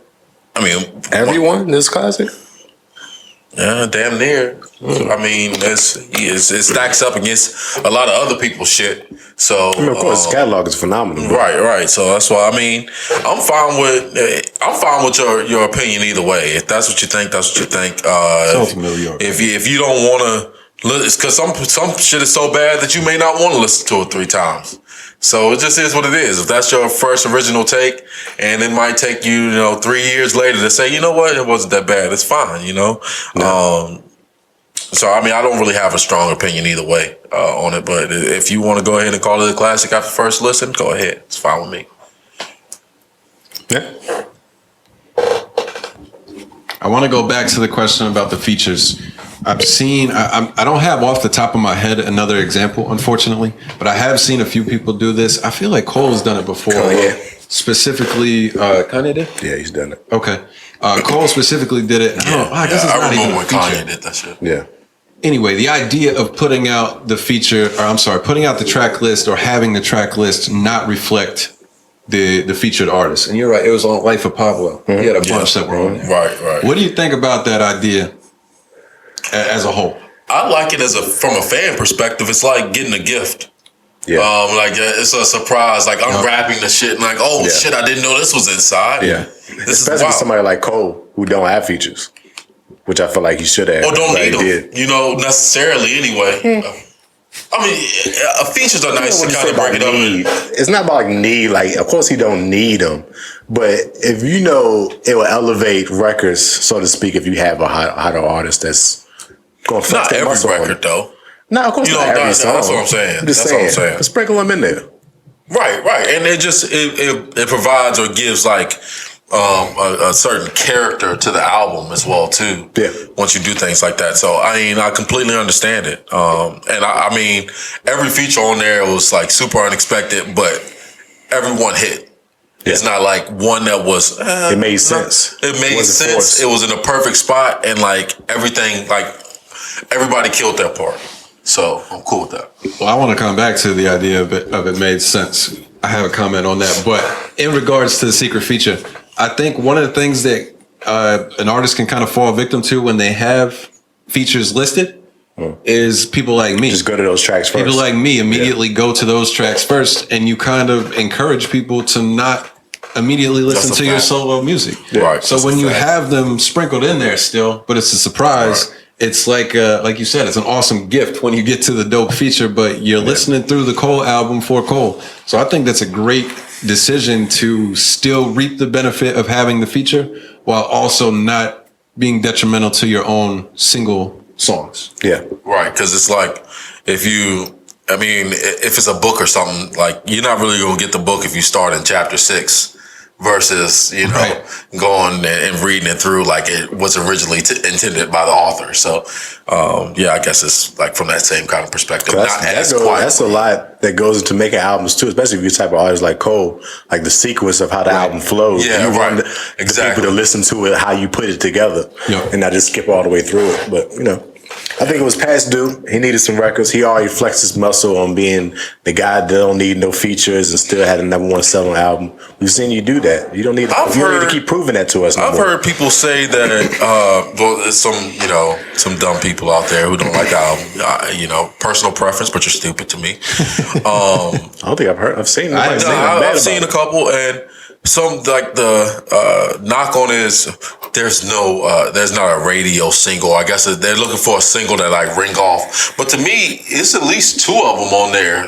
Like the Lil Baby one, I feel like is. I think that's the most. Yeah, right. I mean, to me, that's the typical Cole radio track right there. The fucking Amari joint sounds like a radio track. I like the one with what's the 100 mil on 100 mil, that's a good one To me, that's a radio single. That's what I mean. It sounds great. So it's one of them songs that you can really bop to. But nowadays people equate a high single to being a club banger. And he ain't got no real club bangers. That's on never here. Cole, though. Yeah, it's never been him. That's So not it's Cole. like, And he's had some of the biggest songs in the world, Yeah. So if you need as a fan, if you need a radio single, to me that says you need other people to like the song before you like it. facts. You're not liking the music. You want something that other people like, so that and I get that, because to me a major part of music is being able to discuss it with other people and find other people that like what you like. Either But that if you or need a radio single, you're not a real fan. You're looking for something to fit in with other people. either that or they just not sold on the artist. To where you just need to hear a song from them first before you feel like you need to go dive deep into their album or some shit. Right. Which I get, but this is Cole we're talking about. So. Yeah, if you're not on by now, then just catch the next train. You're right. So yeah, which is what I saw when you was talking about how you seen some people say had some bad reviews. Where I'm like, I've seen all the people that hated J. Cole loving this album. I've seen a lot of that. You know, people That's get impressive. his bad rap is just so boring and slow and make you go to sleep. Right, I've seen right. those. People say that all shits about every album he drops. About every Cole album, and this one want that because they want those tracks like that. Right. He had a bunch of hard ass records. I don't think so. And it's like, you know, what's a radio single? It's J. Cole. He gonna get played on the radio. Middle Child's not a radio single till you guess what? You hear it on the fucking radio. Yeah. You know what I'm saying? That's just it is what it is that way with these type of guys. Well, and nowadays it kind of works opposite. Like it used to be the radio single is what makes other people listen. Now other people listening and blowing up the song makes the radio play. Right, exactly. That's what happened with Middle Child. Is everybody jumped on Middle Child because it was so fire, and then the radio picked it up. Right. It didn't start there. Right. So that stuff doesn't make much sense to me. But my jaw hit the floor on the very first track to get a Cameron and Lil Jon. That was what I was going to mention. That's what the nostalgia I was talking about. When you said the features made sense, I'm not disagreeing. It makes sense after you hear the record and like, damn, he really did that and made it work. It's super unexpected. But it made no fucking sense Did to you me. read the science though? The song's called 95 South. He kept talking about how he used to go from North Carolina to New York and come back down 95 South from New York to the South. So it's like bringing from Cam to Lil Jon and how the song was going. So I see what he was trying to do there. I did not do the science, but now that you start with Cam in New York, I come back down to the South. That's fine. To Lil Jon. That's fine. I was like, okay, I didn't do that shit. Yeah, that was hard. That blew my mind. So it's particularly Lil Jon. Yeah, but yeah, that was dope. Trying to think of what else. What else did you have? Did you have any 2 or 3 that stood out to you on these first couple listens that were your favorites? That Amari Jones for me. That's a fucking solid ass song. Because that Amari Jones, it was like a build up song. Because he started with a real monotone flow. He was like easing into it. And as it went on, he started picking up his voice and the beat started turning up a little bit more. I was like, yo, this shit is fucking crazy. That shit was wild. Of course, the My Life joint. Right. I love that Punching the Clock song too. That shit was solid to me. I don't have any dislikes, so it's hard for me to say like Hunger on Hillside. Whew. Yeah, that's fire too. On that one. That's fire. Oh, the last joint. Yeah. Gotcha. I don't know. I guess my absolute favorite song off of it might be the 100 Mil. 100 Mil solid. Right now. But it just, you develop so many new, like, oh, this is my favorite. After you listen, once you sit with an album, gonna change. Something just be like, oh, I really understand, or something clicks in it. Like, I know where you were coming from or going through, or like, just the overall, just getting that overall understanding of the song, and you relate to it so much more, and you like, this is my shit. That develops over the course of time. Absolutely. So it's that's the thing I don't like to have, like when we're talking about like saying you don't like something recently or over the course of time, whatever, blah blah blah. That's the thing that's kind of different is with just to listen to that one song. It's like going through the complete album. You are going to gain, like I said, that base level understanding of it and relatability to it, and connect with it on a whole different level when it comes to it. So I mean, I don't know. There's not an easy choice. You're right. I was trying to pick one, and I'm like, I don't know, this one, that one. I guess the part in the album that really caught my attention was 3, 4, 5. My Life, Applying Pressure, Punching the Clock. Yeah. That's just because I have to give an answer. As I was doing that, I was like, I mean, you could also include 1 and 2. Yeah, he really took it there out the gate. I really like Pride is the Devil, though. I think it's so J. Cole to me. Like, that's like the J. Cole song I've been missing for the last few years. Like, I haven't heard that style, but that's like the ones that he kind of, like early in his career, those were the ones that were ringing off, that kind of style song. I can't think of the song that I'm trying to compare it to right now, but he has like a single. Who you talking about? J. Cole, the Pride is the Devil. He has a single in his past that sounds very similar to it, or the whole vibe of the song anyway. So I like that one a lot too, but it's just hard for me to. The only one I would say I probably dislike is because I heard it already was The Climb Back. I just disliked that one was on there. But is it a great song? Yeah, it certainly is. I love the song. We're really nitpicking at this point. Right. That's just it. That's the only thing I can say about it. It's a smooth listen all the way through. I listened to it probably 2 times this morning while I was washing my car. So, can we talk about how on "Let Go," the song called "Let Go My Hand"? He addressed the Diddy scuffle. And was that Diddy talking at the end of the song? Yeah. So he got Diddy to talk at the end of the song where he talks about how he snuffed him. Yeah. So That's wild. I thought that was crazy too. I don't remember that ever happening. I remember that shit. I didn't remember hearing about it either, but once he shared the story, it did kind of ring a bell a little bit. Yeah. No. But I saw like screenshots. I don't know if it was recent or if it was a while back, but like Diddy had tweeted about it and said like I was wilding. It's all respect with Cole, so you could tell they were cool, but it's still interesting that he was willing to be on the song. It's funny that Diddy gets that fucked up like that. Right?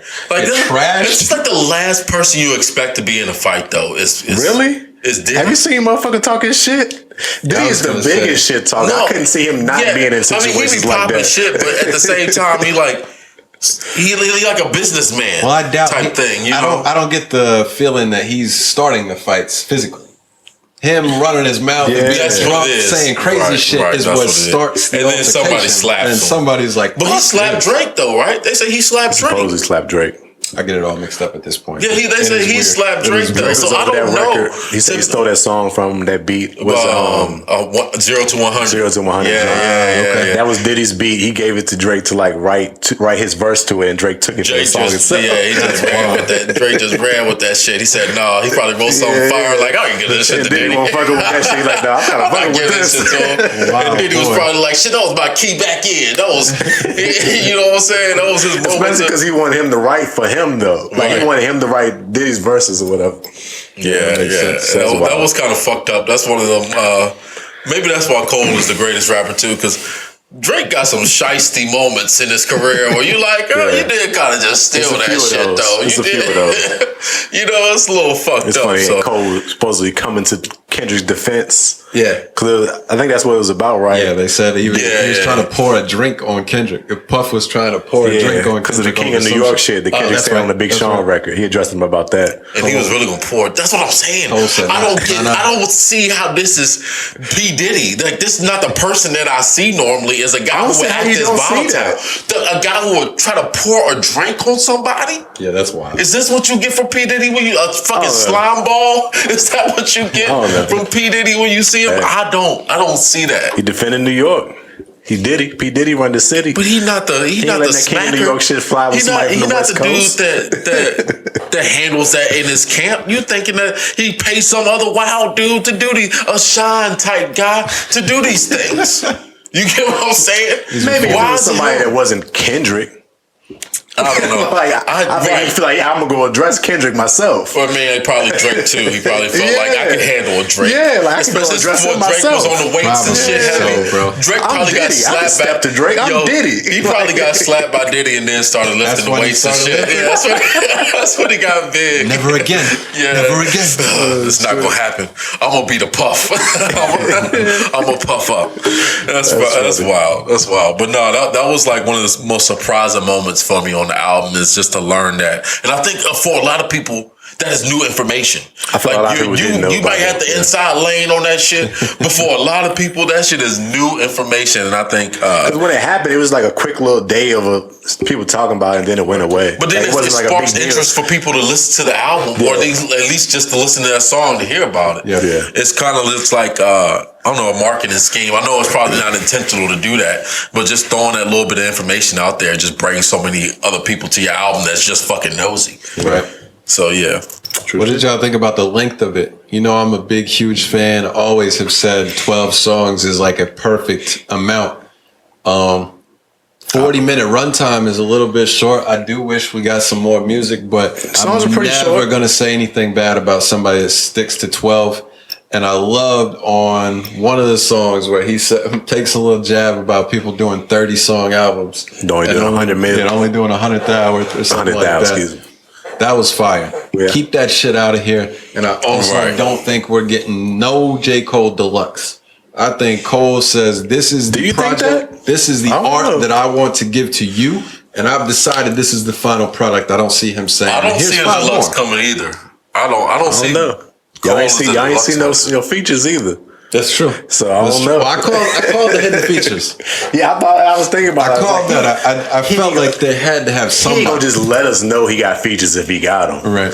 Just because he been rolling off of that no feature shit. I was like, there's something off about that. So would you say, if you have to say yes or no, do you think the deluxe is coming?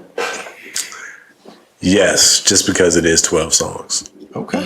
I feel like he got a few more in the chamber that he ain't put out there.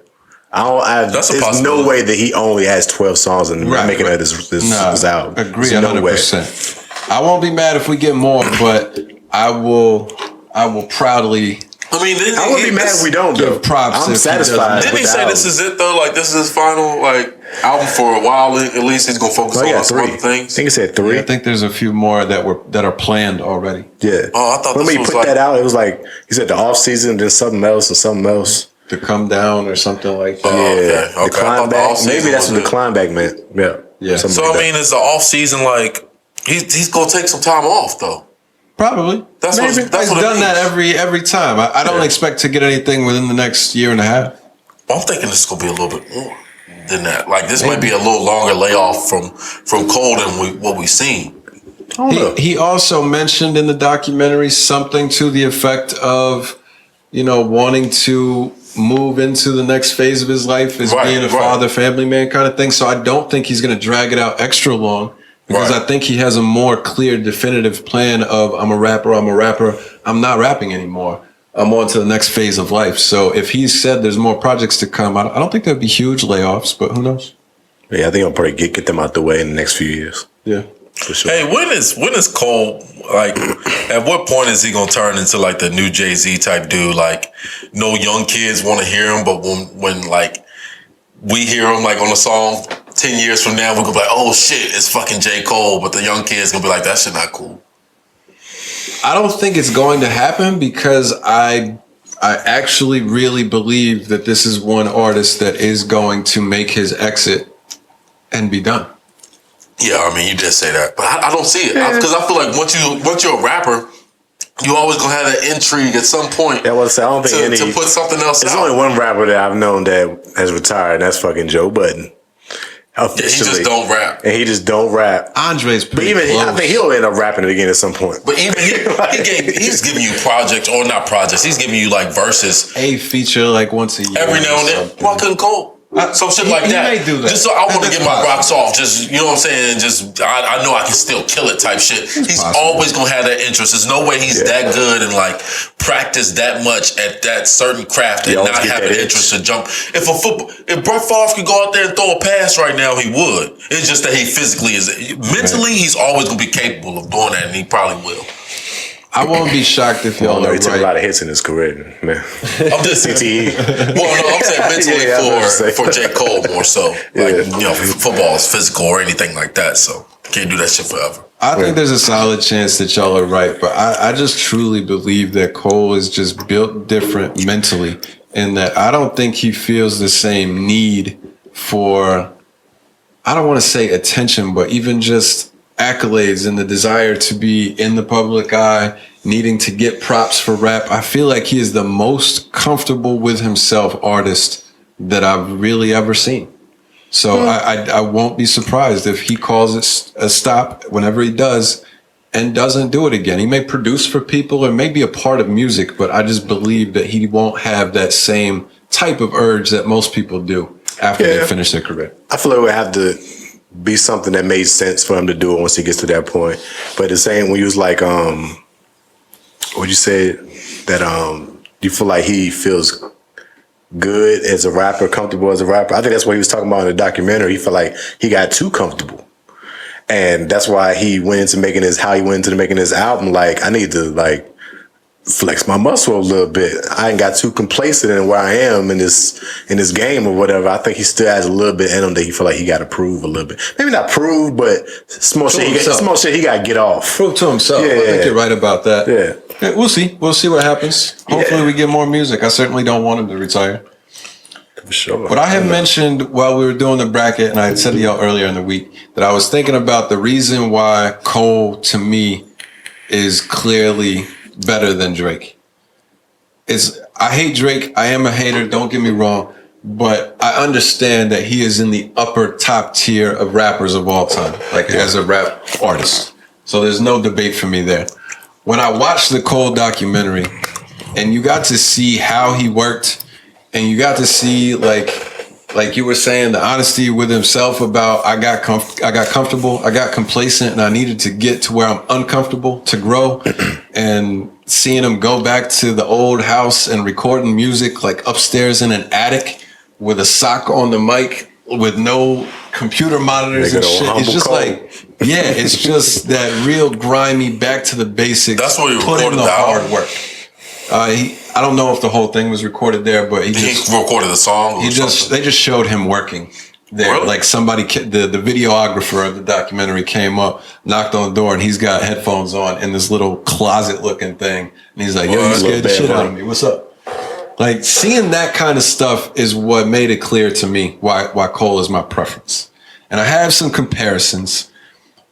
I would compare it to the mom and pop's restaurant compared to the big chain restaurant that everybody loves, and this is their favorite place to go. But you find that hole in the wall on vacation, and it's like they grow their own food. They're making it. It's made with love, with extra details.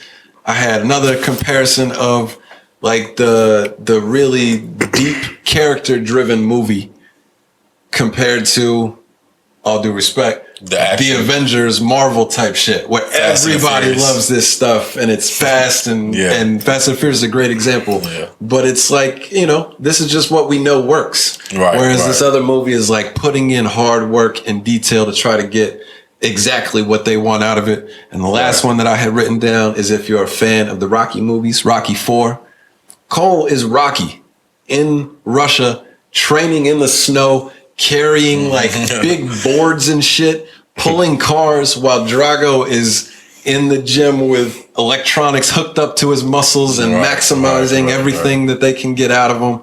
There's a home craftedness of Cole and the way that he puts in work and respects the game. Not that Drake doesn't respect it, but I just think there's more of a full package. Let's make this money. Let's make these hits. We know they're going to work.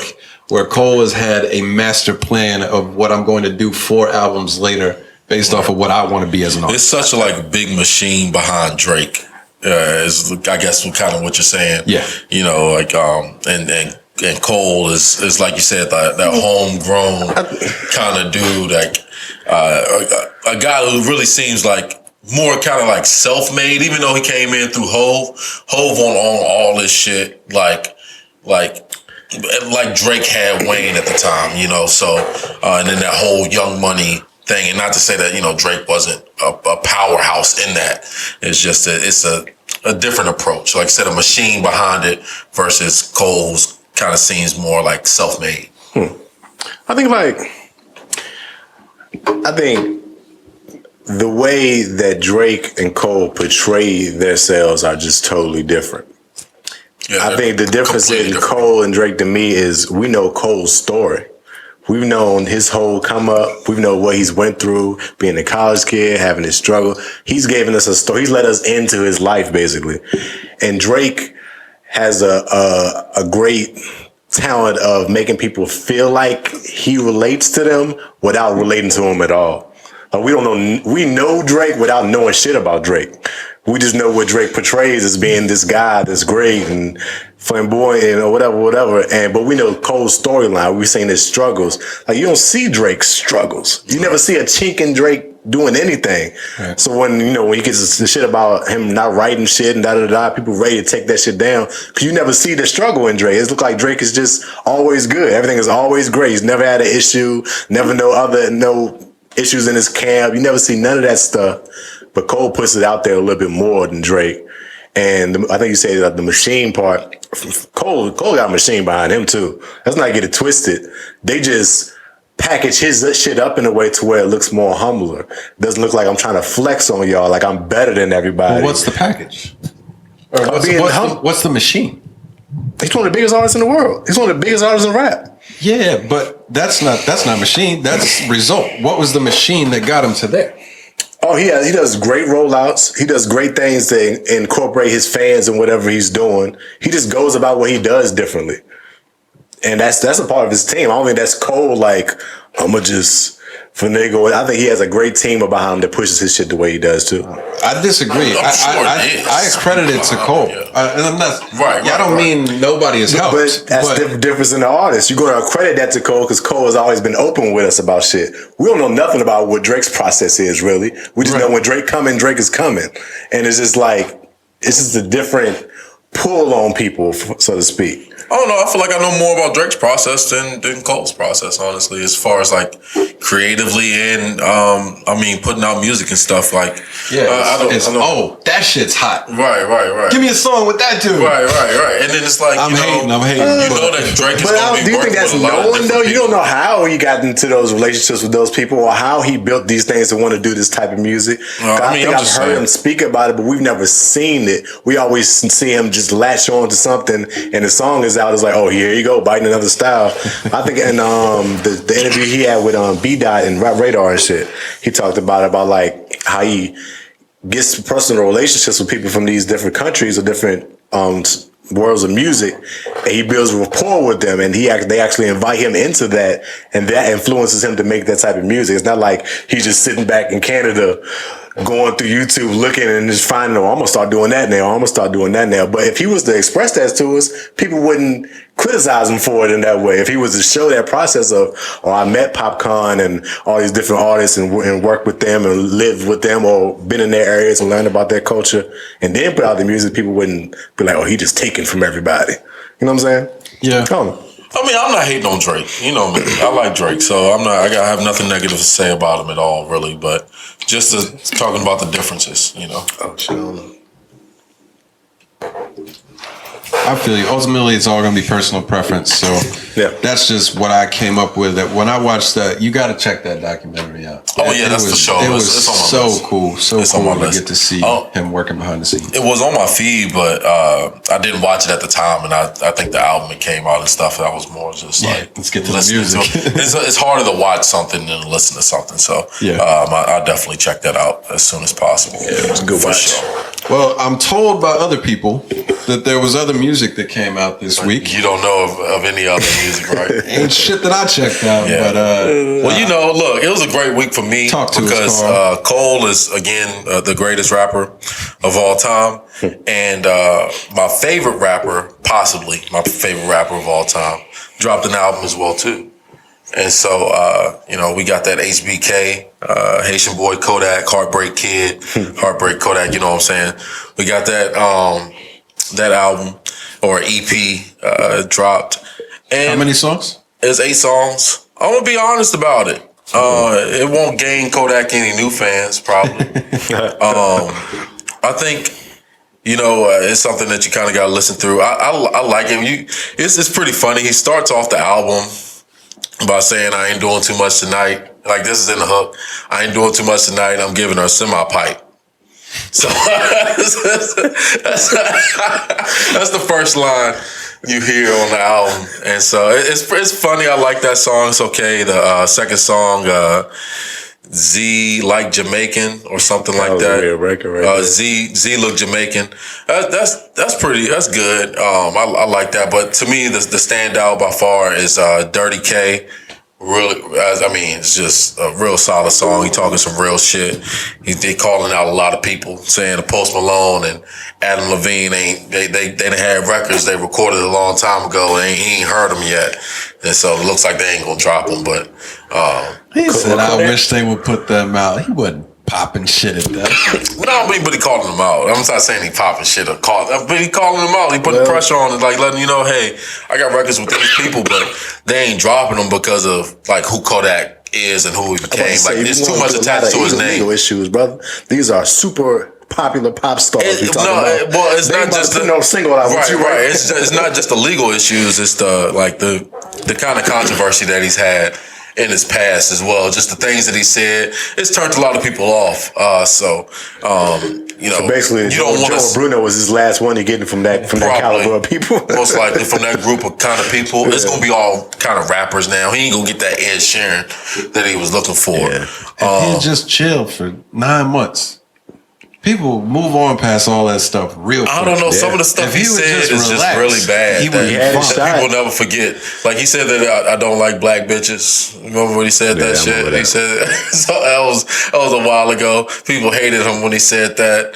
I don't remember that. That's what I'm saying. I think it moves on quick. Of course, he said what he said about Lauren London at that time. Oh yeah, Nipsey. People hate that. He called T.I.'s wife Piggy. It's so much, you know what I'm saying? It's just, at some point, all the disrespect is gonna catch up to you, bro. Like, I mean, I'm just saying, you know, he's done this. Can't keep popping shit and not giving a fuck. Dirty K, like I said, that's the standout song. That's my favorite for sure. And then Don't Leave Me. So really, I think he goes like 4 for 8. It's not necessarily a great project for me from Kodak, but I like it. Like those 4 songs, especially to just get Dirty K out of it. I think that's the best song I heard this week. I mean, I love the whole Cole album as a project. Dirty K is the best song that I've heard this weekend. Okay. I was just about to say, we appreciate you being honest about this project. Give you a little props, and I ain't giving you no fucking props now after you said that. Well, I'm just saying that's how I feel. Said that. But that's how I feel. And Don't Leave Me is also fire too. Like I said, those are. If you're gonna listen to any songs off of that, those are the 2 that I recommend. And if you don't like those 2, you probably don't want to deal with anything else on this motherfucker. But that's just being real. Shit, the fall off. No, what you got, Moss? What have you been recording? That fucking Migos, man. That straightening song is hard as fuck. Straightening. Ain't nothing but a little bit of straightening. Straightening. I feel like Quavo snapped on the start of that joint. I don't know all I remember is straightening. Because it's not straightening, it's straightening. I don't know why they're saying it like they're from Florida. He's saying it like both ways though. Yeah, he go back and forth with it. He go. I guess he just trying to get Florida and Atlanta in there. I'm gonna say it the right way and the wrong way. It's a solid track. It gotta be, ready, it's a ready to Migos hear track. the new Culture 3. To me, it sounds like everything Migos. Yeah. It's another Walk It Like I Talk It type, like redundance hook. I mean, this is. I feel like the Migos put like so little effort in like their studio. It certainly comes across that way at times. Well, they part of the rappers that don't write. I just go in there and do their thing. I like a more well thought out hook. Like that shit gonna ring off. People gonna say it because they repeating the same thing fucking 80 times. So it's gonna be catchy. Yeah. I hate to walk it like I talk it, but when the shit when it comes on, you gonna sing that shit because it's so easy to grasp and children are gonna like it, all of that shit. But to me, it's just like it shows lack of effort and just to say they're gonna do what I know works type thing, and that's fine. But I don't know. It's not for me. That's what I say ultimately. So I apologize. I tuned out of this discussion completely. I didn't really care for the song anyway. I was just sent right now a post of Rory and Mal having a sit down that they have shared explaining their side of the story. Oh, wow. Where they at?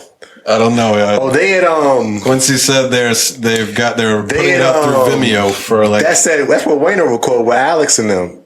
Alex Studios, WFT Studios. Get out of here. Let's go. Teaming up with the Alex and the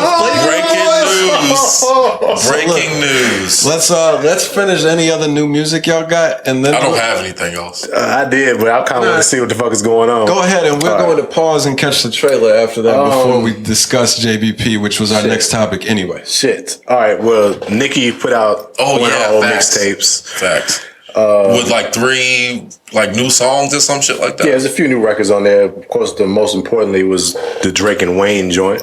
It's a solid record. They was all going in. I think Drake might have had the worst verse on there to me, to be honest. I definitely got it was kind of lacking a little bit. Tripping. Well, as soon as I heard, lacking. You gotta hear it. It's like sometimes you get lazy. You can tell he wasn't giving his best effort. Yeah. It was like a throwaway verse. It's Drake. Yeah, I mean, I'm putting my name on it. So it's just because I'm on it. Here you go. Drake. You're welcome. Right. Type shit. But she put out her Beam Me Up Scotty mixtape was what kind of set her off in the beginning of her career. It's now on streaming site. I saw it with the pink Richard Mille. They said that shit worth $2.3 million or something like that. She made a lot of money. Who pays that much money for? I mean, I know she got hundreds of millions of dollars. It's a drop in the bucket. Yeah, but for a watch, doesn't that seem a bit excessive? Yeah, absolutely. Yeah, for us. For a car, it sounds. But that's somebody who has $200 million. Don't you feel like, I don't know, how will the world ever be a better place when people are doing stuff like this? I mean, she could feed like a city. Kind of deep. I mean, I don't know how to explain that. I'm just saying. It's just I don't know. Could say that about a lot. Yeah, you're right. But still, a lot of people spend money on worthless shit. That's true. Just be balling. It at least appreciates, from my understanding of watches. If it's not bust down, if you put diamonds in your watch, it will fucking depreciate. You pretty much taking $10,000 to $20,000, or depending on how much that watch is worth off of that watch, it's probably going to decrease about 20-30%. Not to mention you spending more money to get it put diamonds in it to make it worse. It's the worst investment you could possibly make. Yeah, it's to bust down a watch. Yeah, but hey, for the culture. There was a new 8-song EP thing from Georgia Smith. I like that girl. I haven't listened to it yet. That was the only other thing that I paid attention to. It was like somebody my mom would listen to. Like Georgia Smith. She's fine. She's pretty fucking young. I'm sure she is. I'm just saying, like, the name sounds old school to me. Georgia. Yeah, I feel you. She spelled like Jorja or something. Oh, okay. So not like Georgia the state. She's British or something. She got mad accent. Oh, I know she probably can. Like an LMA type. LMA type. The Brits taking over, man. It's just the truth. Yeah, they really are. Man. That's everything. Your favorite TV shows. For another day, because they is out here. Shit. Yeah, they is out here. One more track, Roddy Rebel, A Boogie track called Nine Bridge. Did Rowdy sound like Ferg again? Yes, he does sound like Ferg. I'm with it. I think it's just his voice. He kind of took the cadence on some of the songs I've been hearing too. Give me a solid track. It's hard to never listen to that song or Rowdy Rebel. I thought it was solid. I think Rowdy kind of been doing his thing since he been out. Bobby ain't put shit out yet. No, but Rowdy been getting to it. He did about 4 or 5 records he ain't put out. Yeah, since he been out, he pretty solid. I fuck with Rowdy. No doubt. Well, not so subtle pause. We'll be right back and get into this JVP. Your facts. All right, we are back and not fully aware because we haven't got to watch the full video, but we caught a little snippet of the updated version. Rory and Mal have sat down and provided their own side of the story. Of course, we're going to backtrack and go back first.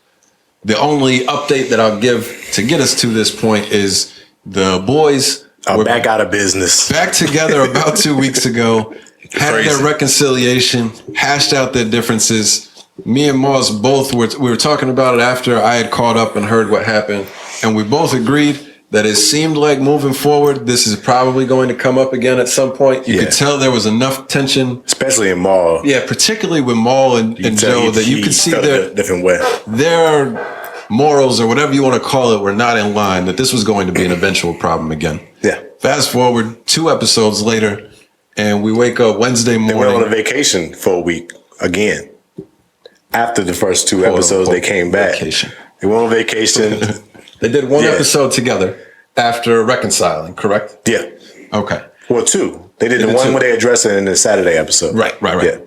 So this past Wednesday morning, we wake up to there was a new episode of Joe Budden Podcast uploaded as every Wednesday. It always is. Yep. And it was deleted. He posted early as shit, because I'd be up. He usually posted around 5:30 in the morning. 5:30 in the morning. Was deleted within an hour. Yeah. And go find it on the internet. It didn't take us too long to be able to I went right to Reddit. They had the whole link. Here you go, y'all.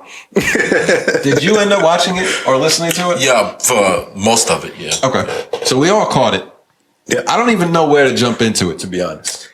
You have any starting point? Joe is an asshole and a narcissist. That's my starting point. Yeah, that's been Joe. That's just who he is, and it's like I can't understand how somebody could talk from the perspective that he does and the way that he does, and see himself as being right.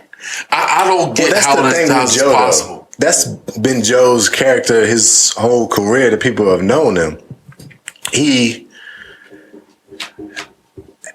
He always knows how to say things in the not the right way. He always knows how to get his point across, but sometimes his actions don't reflect what he's saying. That's been a lot of his issues in the past.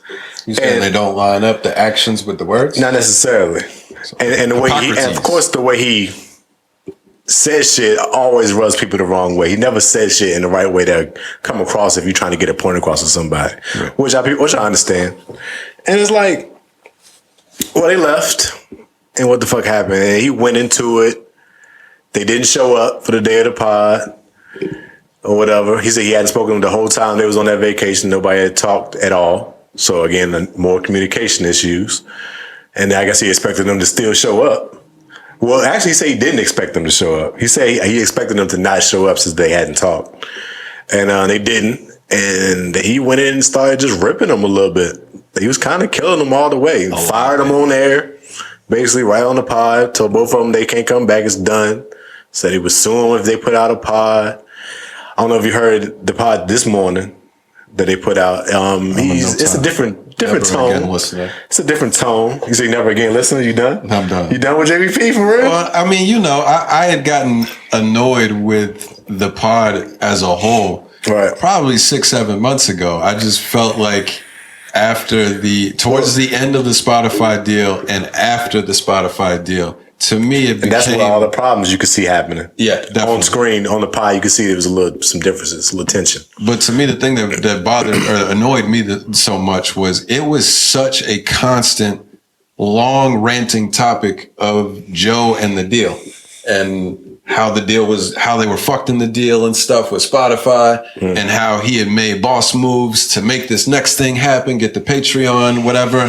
It just was so much about that. To me, back to Carl's point and the narcissistic stuff, it was more like a Joe suck my own dick fest a lot of times. And that also, I did this. That also, I did that. Yeah, that type of stuff. It just wore on me. And that coupled with, they also, with all of the climate of the world at that time, with race stuff, with political stuff, they started to become a lot more involved with that stuff. And my personal views on those subjects greatly differ from everybody on that pod except for Maul. So I just wasn't as That's interested. funny because they made Maul like the Trump guy. Yeah, I know. Well, because if you said anything that was not super one way, you're a Trump guy. But those things put together, I just wasn't as much of a listener anymore. Right. So with this being done, I have lost all of the little respect that I had for Joe personally. Fantastic entertainer, and I expect the pod will be successful moving forward, but I won't be listening anymore. Understood.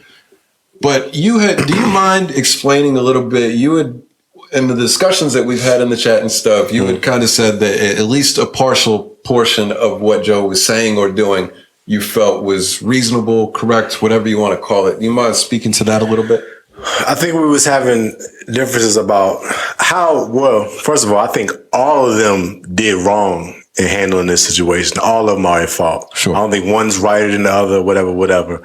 I think Joe has had a hard time with balancing friendship and business. I don't think he's been clear with them. I don't think they've had clear conversations on where people stand and who owns what or who gets the opportunity or whatever. I think Joe is a guy that feels like what his actions have showed should keep their loyalty. And with him being the per se boss, I don't think he's managed that with them by communicating that to them so they would know like where their place is on the pod per se. And you can say, it's not right for him to put his place or for him to say what he does or for him to fire them or say what he said to them. Yeah, he was disrespectful in how he went about it. But I don't think he's wrong in his stance as being the boss of the situation. He's supposed to make those calls. He's supposed to make those actions. He's supposed to do things to make shit right. He didn't handle it right. He was disrespectful with it. He said a lot of things he probably should have said on the pod. And it fell apart. And I think it came to a point where as men, as being friends, like, even if they did come back and try to make the pod go through, it was never going to be the same because of the altercations they've had in recent months or recent years, actually. So that's what it was. I think if you isolate it as as him being the leader of the business, I don't disagree with you. In that regard, he's operating as the lead of the business, and that's just how business works. My problem with that is the friendship aspect of it, in that in my personal beliefs, I would not I'm not comfortable, or I don't think it's okay to put the business in front of a friendship. So that in itself rubs me the wrong way to begin with. But then he is railed against the machine his entire career. Yeah. In that the businesses don't give a fuck about people. They just are about money. And I'm an artist. I do what I want. Like, his whole career has been anti-machine. He has a problem with authority. And to me, he has become the machine that he hated, because he's now seeing that when you're in the place of power, you're responsible for this massive platform. You can't accept people just not showing up because the business is still going. And I think he's just kind of started to see the other side of what it takes to be the leader of the business. Yeah. And to me, he's compromised all of the morals that he's stood on up until this point and has become the machine that he hated. I didn't know Joe Budden had any morals. That's kind of deep. But, you know me. But I always think too deep. I mean, I already didn't believe him. I don't believe anybody who tells a story and none of it was their fault. I don't believe you. Once you start telling the story and it's just they did this and they want that, then this happened to me, and I'm like, well, how were you even there? What was your involvement in the situation? You're not giving me those details. It's all about what somebody did to you. So I don't believe many things that he was talking about or saying, and I go back to the moment where he was grilling Lil Yachty for not knowing shit about his deal on Complex. He'll never live that moment down. You were grilling him for that, but then when your own employees or friends want to audit their situation, now it's an issue with you. You know what I'm saying? Like, how is this? This should just be business as usual, as you say, or you wanted to grill Yachty for. Like, this is what you should be doing all the time. This is what they should be doing as well. This is part of their contract. They want to know this information that's involved with their contract, or try to, I guess, find ways to get more out of the current situation. So you were grilling somebody like Yachty for not knowing their information, and now you're even shitting on your own best friends for wanting to find out more about theirs. So that's what, to me, I just felt like it makes me hate Joe Budden even more. I never liked Joe Budden, but it just makes me hate him even more. To address that a little bit, I think people are ruling out that I think Joe was hurt too by this situation. 100%. I think that's how Joe responds to being hurt, is to lash out, to attack, to talk his shit, to get his shit off, to pop his shit. So him having them emotions about how he was feeling that time, and then going and do the pod and say what he had to say, I think that was a lot of that on why he was saying it, the way he was saying it, and how he carried it. I think actually I was starting listening to the pod during the day. Different tone. He was a little more apologetic. He said he felt like he needs to call them, apologize, and talk this out. Even he knows the pod thing is probably done, but he feels like he carried shit a little differently, being in his emotions the other day and yada yada. I think that makes sense. I mean, hey, because I think what he was trying to make a point about it wasn't about them asking to see the books. It was how they carried it when asking for it. He was like, they didn't come to him like about it. They sent their representatives on some shit like, and he took that as like, oh, y'all just don't trust me already. You already implement me as the one that's fucking y'all over, and I'm supposed to be y'all's friend. So that was his response to it, like, oh no, I'm not showing y'all this because y'all already saying I'm guilty by the way y'all carrying this. When if y'all would have carried it, I guess in a way that he felt fitting, he probably would have been more open to doing it. And I think he still did. He said he still did show him the shit. But he said at that point, me showing y'all it or not, I still look at y'all a little different now. Cause y'all talking about me and my respect and my being friendship, but I'm looking at y'all the same way. And if y'all showing that y'all ain't trusting me, that makes me look at y'all different. So I don't know. I agree with you 100% in regards to like him being hurt and the lashing out and that being the reaction. I think that is absolutely like the basis of why it ended up going the way that it did. Do you think that's acceptable? Well, I guess would be my follow-up question. I think he handled it poorly. Yeah. I don't think he should have addressed none of that on the pod. Right. He shouldn't have did it at all, but we're talking about Joe here. He's Mr. Transparency. And I think the thing with Joe, you got to take the good and the bad with his transparency. You got to love him when he's being transparent on the good end and saying shit you like. Yeah. And when he's on the other end, you got to take that too, because he's going to say what he like then. That's the good and bad you got to take with him. But the transparency thing was kind of wild to me that was like such the point that he was driving home because the issue was non-transparency. Right. With the accounting stuff. Right. And I understand, you know, you don't get to this big of a mess without everybody playing a part. Yeah. Like, it's clear that there's things that could have been done differently by every party involved. And it wasn't just one issue. It wasn't just the accounting thing. It was a bottle of things that happened over the few years that built up to this blow up. Yeah. It wasn't just one single thing. But if somebody asked to see, I'm sorry, I'm not even trying to say something here. But when somebody asked for the books, even if it was not done properly, yeah.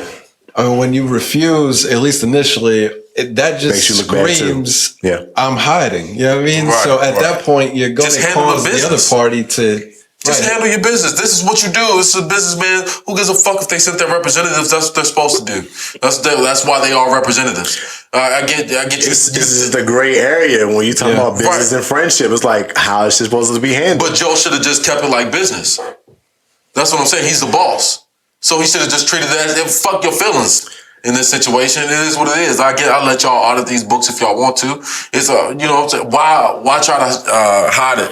But my big thing when I was listening to it as well that really bothered me is just the simple fact that this motherfucker only had yes men in the room with him. I don't know who else was on the pod, but it was basically, you're right. It was his manager. And parts. It's all people that are currently being paid.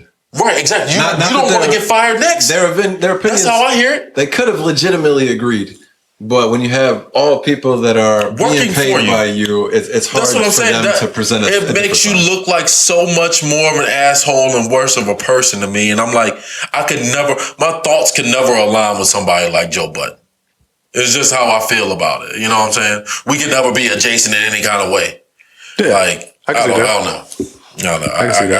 Like says, I hate this motherfucker, man. I hate his ass. We also, I think we had a disagreement when you was like comparing their pod to ours. Mm-hmm. I feel like you were saying the only thing is different is the money. I was like, no, you're not Joe. You're not going to handle things in the way that Joe would ever.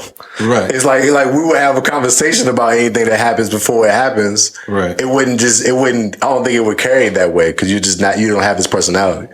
I agree with that 100%. When I was doing the comparison to ours, I was more or less saying, like, we have the same format set up. So if I behaved the way that Joe did, would y'all be cool with it? Now that we've spoken here in person and stuff, when we were texting or in the chat, I didn't feel like you were acknowledging that what he did was really fucked up at all. No, it wasn't. Like, it seemed to be more just like I was saying, agreeing with the points he was making as far as being the boss of the pod. Right. And they was making, I think that, we just were talking different things. I think we just miscommunicated there. But no, I agree with you 1,000%. Our situation's nowhere similar because that's not how I am. And we don't have a person that's already famous on the pod. Right, absolutely. So that's a different dynamic as well. Like, people are watching because it's Joe's podcast. Right. That's a fact. Cases. But I just felt like that's how Joe carried it too. And I mean, it's fine because that really it is what it is. Right, it's true. It's definitely true. But you don't have to shit on these people in the process. And I just felt like Maul was on my couch. On my couch. Yeah, he took it there. Like, come on, bro. You know what I knew? Once you go start airing out dirty laundry and shit, it's like, all right, you getting messy now. Just leave it that at a certain had nothing point. to do with this situation. That was we can never go back. You blasted me in front of the whole world. We can never go back to being good. That's why I knew it was like, you know what I'm saying? It's always gonna be that kind of resentment or tension between them now. It's because like you took it too far. That's why I don't even like getting angry and shit, because it's a lot of the times I take it to whatever level I feel like it needs to go to the end. Yeah. You know what I'm saying? For that shit to be over. And a lot of times you regret that stuff. Yeah, and a disagreement, neither side matches the other one's intensity. Right. It's a level up. It's, right, you're here, I'm going here. Right, because you got to, right? I'm going here. Until that shit is over, until that person like, I can't. Yeah. I can't take it that far, or, ultimately it's, motherfucker knocked out or some shit like that. It's actually over. So, yeah, I mean, that's why I don't even like getting angry, because you end up saying some shit you can't take back. And I feel like that's what Joe Budden did. He said a lot of things in a way that he can't take back, or y'all can still be cool, but it can never be the same. Right. Yeah, true indeed.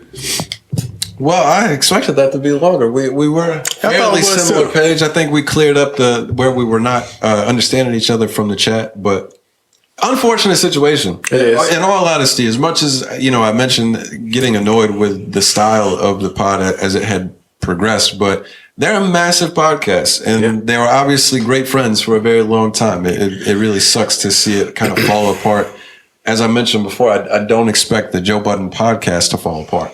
He is an absolute entertainer. He knows how to get he's going to get it back. the attention and get in the mix. I don't have any doubts about that, but I think that he will lose a pretty large portion of people that rocked with the old, and he'll replace them with new.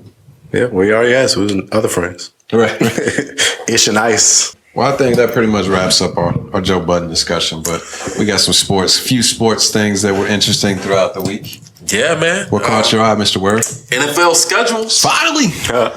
It's got all 17 games. It's insane how exciting that is. Yeah, it just to shows know the the schedule. monopoly that NFL has. Yeah, facts. In the midst of NBA getting ready for playoff run, all the other stuff going on, baseball is going, NFL drops a schedule, and that day at least they kind of dominate the discussion. Yeah, it's crazy. One thing that's like super surprising to me. So of course we know we got the 17 game season coming up. Whack. Still got 3 preseason games. To me, that's surprising. I thought you would reduce those. I thought that was reduced part by of one because it used to be 4, but I thought they cut Well, it to 2. it's 4 for us. It's 4 for the Steelers and the Cowboys because they play the Hall of Fame game. But everybody else has the 3 preseason games. Yeah, that's nuts. Sheesh. I thought it'd only be 2. That's what they said. I don't know what that's about. But that's interesting. Steelers Panthers a week 4 of the preseason. By the way, of course, that's like kind of every year. Yep. But it's back now. Yep. I'm thinking about going. Might check that out. Even Really? though it's all bums that play, but I like seeing them. I like seeing because you gonna see some of the guys, like some of the first round preseason picks, some game? of the second round picks. I would never. The I've been to a third preseason game. before. It was dry. I get It was it. kinda I'm dry. a fan of football, you know. So and you gonna see I actually went to somebody a Carolina out there that preseason you're familiar game. with. Or somebody who be out there making Dallas fan. plays. You never know who could be the darling for your season. But yeah, Darling. apparently the Steelers have the toughest schedule in the NFL this year. I saw that. Based off of last year's Makes you records. happy, huh, Moss? Because y'all got a soft schedule. I mean, our schedule was soft last year. Yeah. Whatever. Go 11-0 now. I don't want us to. I mean, you see how that Ain't worked that out. tough. Y'all ain't got us on the schedule. We do actually get a bye week this year. The Steelers actually do You get still a bye week holding this on to year. that, huh? So, I mean, that's one of the biggest factors, I think, in the Steelers' decline throughout it was the fact they didn't have a bye week. We got decimated by injury. But did you guys see your team schedules? Yeah. How do you feel about it? Week 1, who do you guys have? The Fins.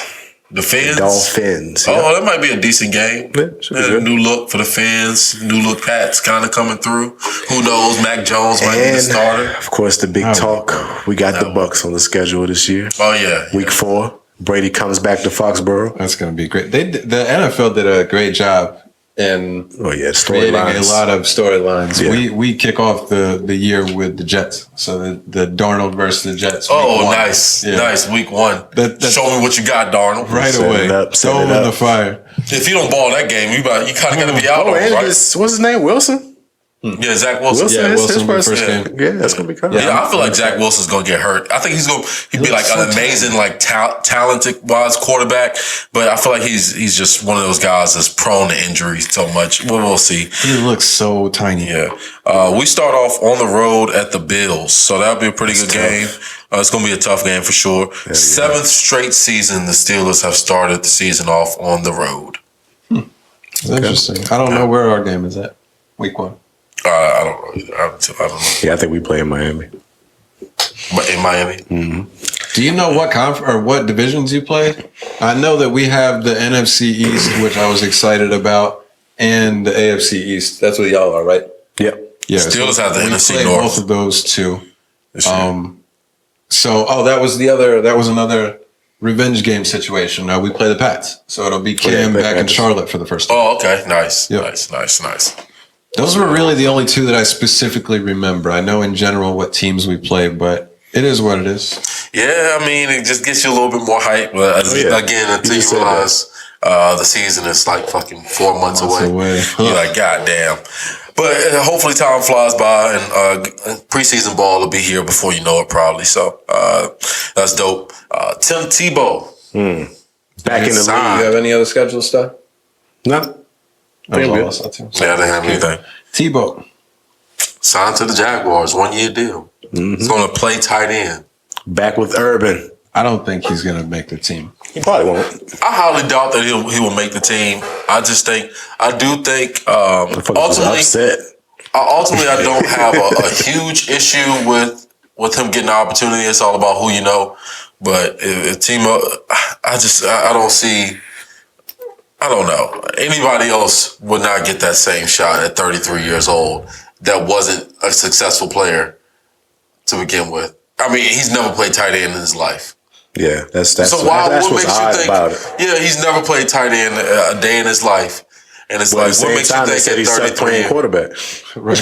Well, I mean, he should have did that early on in his career. Yeah. Tim Tebow hadn't taken a snap since like 2012 or some shit like that, or 2011. Been a long time. It's been a while. It's been a long ass time. So I just feel like there's other guys who probably did deserve that opportunity. It's like real tight ends on the market.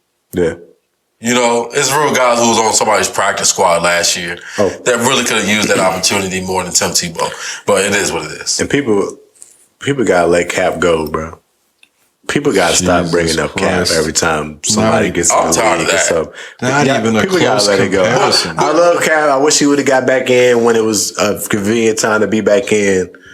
They gotta let that shit sell. To me, that's the same kind of scenario with Tebow, though. It's like, why would you even want this guy on the field? He hasn't played football in years. Right. Yeah. He's not good. Go to get somebody who's actually been training for this. Who's taken a hit as recent as last season. You know what I'm saying? Like, wow, these guys should not get an opportunity. He shouldn't have even gotten an opportunity to get a deal. If they want to bring him in to be a fucking consultant or like a mentor to somebody like Travis Lawrence, who really are kind of similar personality. So I get why you bring a guy like Tim Tebow for culture into your building. But you don't sign him to an actual football contract. Give him a job within the facility or something. Position job. Give him a job within the organization. I don't think he should get an opportunity to step on a football field. It would completely surprise me and probably the entire world if Tebow actually made the roster and did anything, during the NFL season. That would surprise me and be a decent player at all.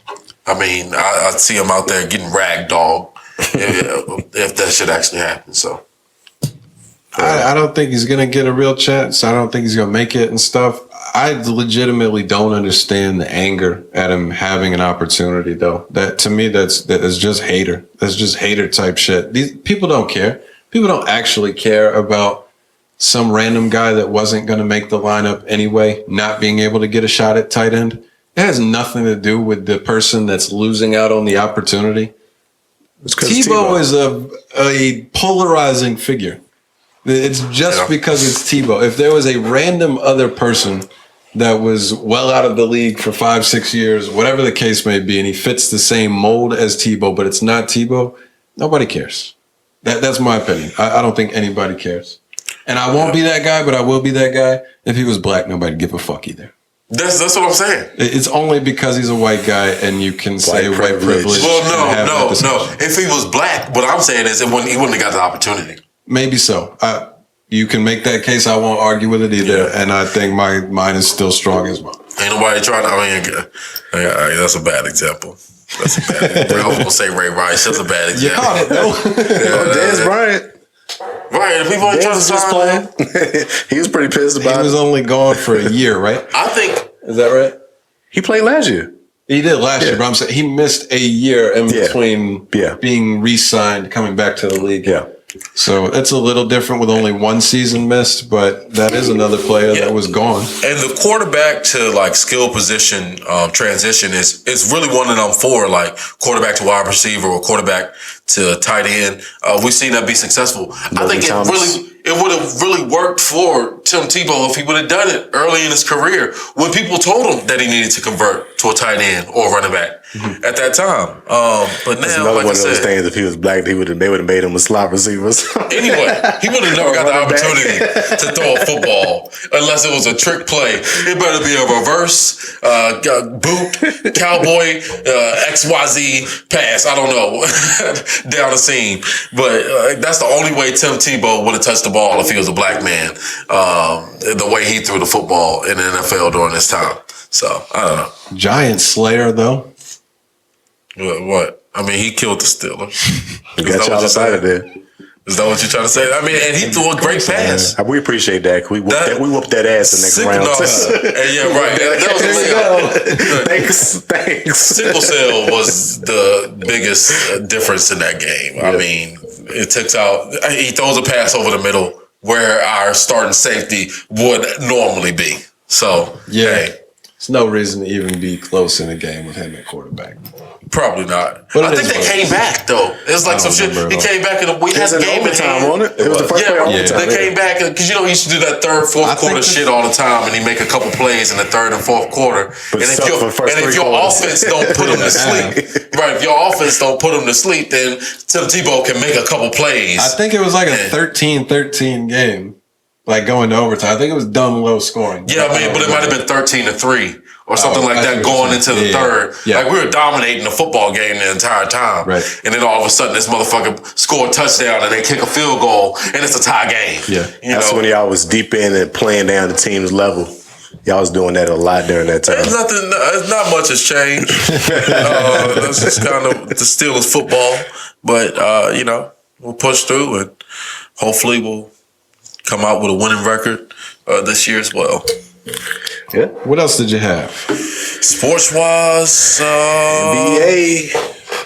Oh, I saw. Did y'all see that fucking DK Metcalf in the track meet? I did see that. Ran 10-3, didn't he? It's cool. Yeah, he's fast. I don't know if he ran a 10-3. It was 10-3. Yeah, it was. Oh shit, he's fast as fuck. He didn't qualify, but that's fast as shit. Yeah, he finished like 8th. But he was in the pack though. It wasn't like it wasn't a wide gap at all. And for somebody who doesn't train for speed like that, like to run on a track anyway, that's pretty fucking impressive. You be like, man, this dude is way too big to be that fast. It might just be straight line speed. He ain't got a lot of start and stop and like quickness, but who gives a fuck? Just run. I thought it was dope. Yeah. Guys a corner can never cover that because it's like you got to start backpedaling first, and this motherfucker's running straight forward. You have no chance if this dude is going. You're not gonna get a jump ball with. We probably gotta get better at, but you're probably not gonna get that jump ball with him. Yeah, you ain't gonna get that. If they could give Russ 4 seconds, 3 seconds to be able to let him get open, they're good. You're done. They haven't been able to. He's going to be, he's going to dominate the NFL. I still probably like A.J. Brown maybe a little more as far as like a technical wide receiver, but as far as big play capabilities, you look at somebody like DK Metcalf, you're like, God damn. Julio. Or T.O. kind of. Did y'all see anybody hating on him doing that? No, I didn't see anybody hating. Doing the track shit? Yeah. I don't think so. After it happened, my entire Twitter timeline was full of people saying, people are hating on this, but if you think about he hasn't done this, that, and they're defending him and stuff. But it was like the only thing I saw was other people saying, some people are hating on this. I never saw anybody hating on it. Who was hating? Like, just say good job. You don't have to say you're defending him. Just say it's dope and 10-3 is awesome. What are you talking about? I hate it when I see that. Like if you go into like comments on something and you'll see everybody saying like that kind of perspective, and you're looking through the comments, you're like, but nobody's saying that they didn't like this. Yeah. Well, I don't get that. So people just love to defend some shit. They do. I feel like they're defending something. Love to be Captain Sabo, whatever. I don't have anything else for sports though. That's pretty much it. NBA, what happened? I had that Beal and Bazemore thing. I thought that was interesting. Oh yeah, when he called him out. Beal went for 50 and had a hamstring issue, didn't get to finish the game in overtime or whatever. He put up 50 though. Yeah. And the same night, Curry goes for 49 in 27 minutes or something like that. Yeah. And after the game, Bazemore is getting interviewed, and he says something. They're asking him about Steph, and he's like, "His Steph is incredible. Got people pulling hamstrings trying to keep up." And he laughed about it. It was an unnecessary stray. It was unnecessary, but it was, to me, it was unnecessary. He didn't have to say that. Yeah. To me, it was not a real attack on Beal. It was like a funny little jab, funny little comment, like, my guy's so good.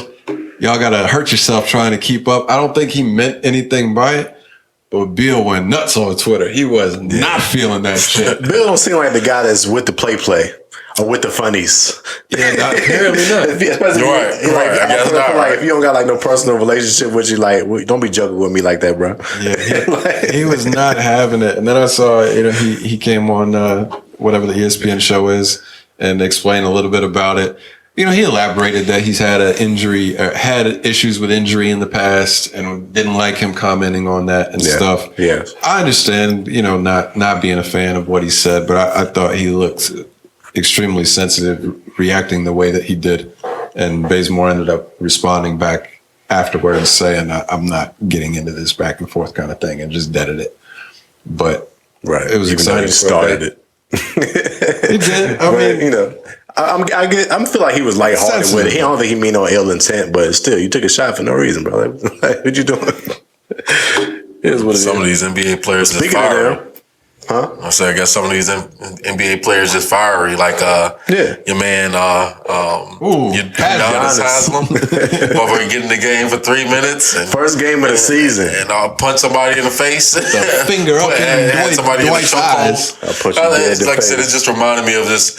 He probably been waiting on that shit for all year just to get on the court. And he's just been waiting for somebody to try him. Right. He just reminded me of that old head. Like, ready for that smoke. Ready for just the like, smoke. bro, you didn't have to take it to the extreme, but you've been waiting so long, you done played this moment in your head so many times that it had to go there. So did you say that Don looks like he's smoking Newports? Definitely. Yeah, Definitely. Did you say that he had 0 minutes on the year? Yeah, it was his first game playing. His first game playing the season. That was nuts. 2 minutes ejected. I saw somebody asking something about like if they thought he would go out like that, and then the other person responded. It was like, playing 2 minutes, getting 2 buckets, 2 rebounds, and 2 techs. I think that's exactly how he wanted to go out. Sound like you probably pre-predicted that shit to happen. Yeah. That shit was dope. I'm too old to be out here for long. Russ again. Go out. Russ broke the triple-double record. He's now the leader. Yeah. I think he just had another one last night, I want to say. He's a one-up. He did. 183. Made me more money last night. Yeah, me too. Got to go with Russ whenever you're playing. They locked in the play-in? Yeah. Yep. They're possibly eligible to get up to the 8 seeds still, I believe. Okay. Things going to have to go a certain way. The Bulls out. How many more games are left? 1 for most, 2 for some. Okay. Yeah, this weekend should wrap it up. Yeah, I think tomorrow is the last day. Okay. So I guess are the play-in games Tuesday or Wednesday? I would assume. I think so.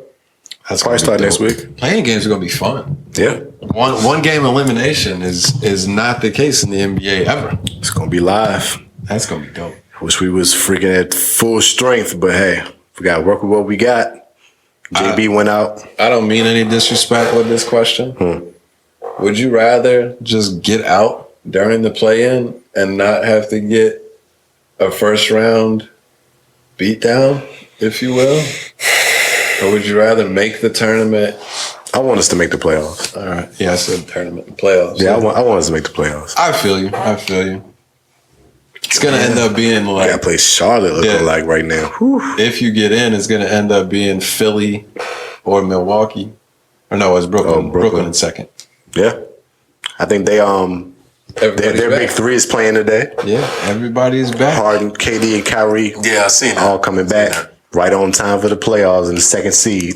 They need to get spooky hours. like some continuity. They haven't played together. Having the second seed is important. Yeah. So that they can be heavily favored in that first round, and it can be ugly if it needs to be survived. Right, it can go 4-2. And take off from there. Right. Mm-hmm. Yeah, it can go 4-2. That's going to be fun. What else happened? Oh, Hall of Fame. Shout out to Big Ticket. KG got inducted. Oh, yeah? Hall of Fame. Fucking Tim Duncan and Kobe. That's right. Everybody got inducted this week. These names have been announced, right? This was just the actual ceremony. Yeah, the actual ceremony went down. I didn't watch any of it. Speaking of actual induction ceremony and all that shit, didn't Jay get elected into the Rock and Roll Hall of Fame? Yep. And Drake got Artist of the rapper of the decade century. for Billboard. Decade. Artist of the decade. Century, that'd be some lot of flowers. 20th for the 2000s. Yeah, I guess. 20th century. Yeah. A lot of flowers given out this week. Shout out to them. Good for them. Yes, indeed. Word. That's all I got. Anything else? Not that we didn't cover enough today. Yeah, Absolute fire pod. I can't wait for people to hear this one. Yeah, no, I'm out. That's it. That's it. Out. Yeah. Well, same as always. That's if you're good. listening to the audio, we appreciate you listening. Oh, shit. You got some? The Juice WRLD and Pop Smoke shit. Oh, okay. we got a few With them minutes. details, just something quick to get Do off. your thing. Well, they found out Pop Smoke's killers were some 15-year-old kids that was just trying to come rob him, huh? I thought everything that I read about the new Pop Smoke information, I thought was what I had already heard. We didn't know that it was kids. No, we did know it was kids. We knew it was some underage people because they didn't disclose their name. Okay. It was two people that were 18 old. It was like 18 and 19 old, and the other two were young. 15. We just figured out that the shooter was a 15-year-old. Yeah. So they say. So the 15-year-old says. The logic behind this is that these other older guys would get a stricter penalty than this dude who's 15 who doesn't have any previous charges. He can take it because apparently the dude's story don't make no sense. They robbed Pop Smoke for his watch or some shit like that. Apparently they say it was 4:00 in the morning. Pop Smoke it was in the shower, but he was in the shower with his jewelry on. I can see that. That don't make sense to me. I don't have massive diamonds, but I leave my jewelry on. I think that's the thing. I'm talking about with having all these jewelry, you can wear it on the water. I'm just saying all these chains, all of this shit, his watch. I can see it. I don't know about all that. Seems weird with the watch. With the watch, the Rolex or whatever that they robbed him for. I don't see people doing that or that. Maybe he had him in the bathroom with him. Or maybe like he just took him off in the bathroom. Maybe he was in the shower. Maybe he was in the bathroom. And he was about to take a shower or something. That makes sense. I don't know. Take it off, leave it on the counter to go hop in the shower. It's just details in the story that don't make sense that much, but I feel like it's one of those things where this young dude's got to take the rap for it, but he wasn't the actual shooter. Yeah, sad story. Just the only one who agreed to it. Sad story. You got to do it for the game. Shit terrible. Always trying to rob him. Yeah, he did. But then we got some Juice WRLD info. One of his closest friends that was on the plane with him that he passed away on basically cleared up the story of he was trying to force down a bunch of drugs before they landed, before the cops was going to be there because they knew the cops was going to be there when they landed. He said that wasn't the case. He's like, people just didn't know the level of pill popping that Juice was on at the time. That was just him taking regular amount of pills that he would take. He was like, he basically said how much of he was on drugs, like he had like his own like testing kits to test the drugs to make sure they was good. And that's just some bullshit that'll fuck him up. And I guess it just happened to be an OD situation. And it was like, they have nobody that can give him medical attention on the plane. So they literally just had to watch him die on the plane. They couldn't do nothing about it. Oh, that's crazy. I know it was that much. I seen that he was saying like, he had actually agreed to go to rehab, but not even to stop, just to lower his tolerance. Lower his tolerance so he can keep taking. Yeah, right. I mean, that's just wild. Like you don't even have like a plan or to see this end in the future at all. It's just like, I just want to slow down a little bit. Stay numb. Or right. I want to lower my tolerance, so maybe the next time I'll take this amount. I can get high as much. I can get high as hell. That's just wild to me. That's wild. But hey, and they said it was kind of just he was a bit of a victim of the lifestyle. Like they could kind of talk him out of it a little bit, but as soon as he get into the studio, that was his creative process. You know what I'm saying? So like, he probably felt like it was something where he needed to get into his music making mode. So I mean, that coupled with all of his mental problems anyway, his depression type stuff. Right. If you're already trying to numb pain and you got unlimited money to get whatever numbing agents you want, that's a recipe for disaster. That's tough. I didn't catch any of this this week. I didn't hear about it, but either way, it's just a sad story. Yeah. Sad story. Yeah. R.I.P. both of them. Yeah, for sure. Don't want to end on a sad note though. No, that's But we got the energy. We get the energy back. It is what it is. You know what I mean? Like, unfortunate events occur, but fantastic pod. Yeah, fantastic pod. Sure. I am proud of what we put together as a whole for all of the episodes that we've been able to do. When Moss came on board, I feel like we took some extra steps moving forward with obviously the video stuff. The visuals. Just the way that we tried to interact more with people, setting up the socials. He's done a lot to take that step to the next level. Facts. And thank you for Make us look legit out here. Carl holds us down as the resident comedian, and always brings a new perspective. Mister with the strong extreme takes. Yes, Mr. Extreme and the voice of the young streets. The streets. Young streets. No doubt. We tell you what the adults are talking about. You tell us what the kids are talking about. Nah, man, and look, Andrew is very necessary for the pod as well, man. We need the mediator. We need the middleman to really bring it together. This guy right here is the glue man. So because me and makes us argue about the Patriots and Steelers every episode. For sure. The glue man right there. So no doubt. Well, great 100, and we'll be coming with 100 more, and we will be bringing that bracket back for next year. That was too much fun. So yeah. That was fire. If you're listening, we'll be back next week, episode 101. And if you're on the YouTube, that is what's going to take place. If you're listening, we did not forget these samples. We still got samples coming too. For sure. Samples. About to hit them up. Yes, indeed.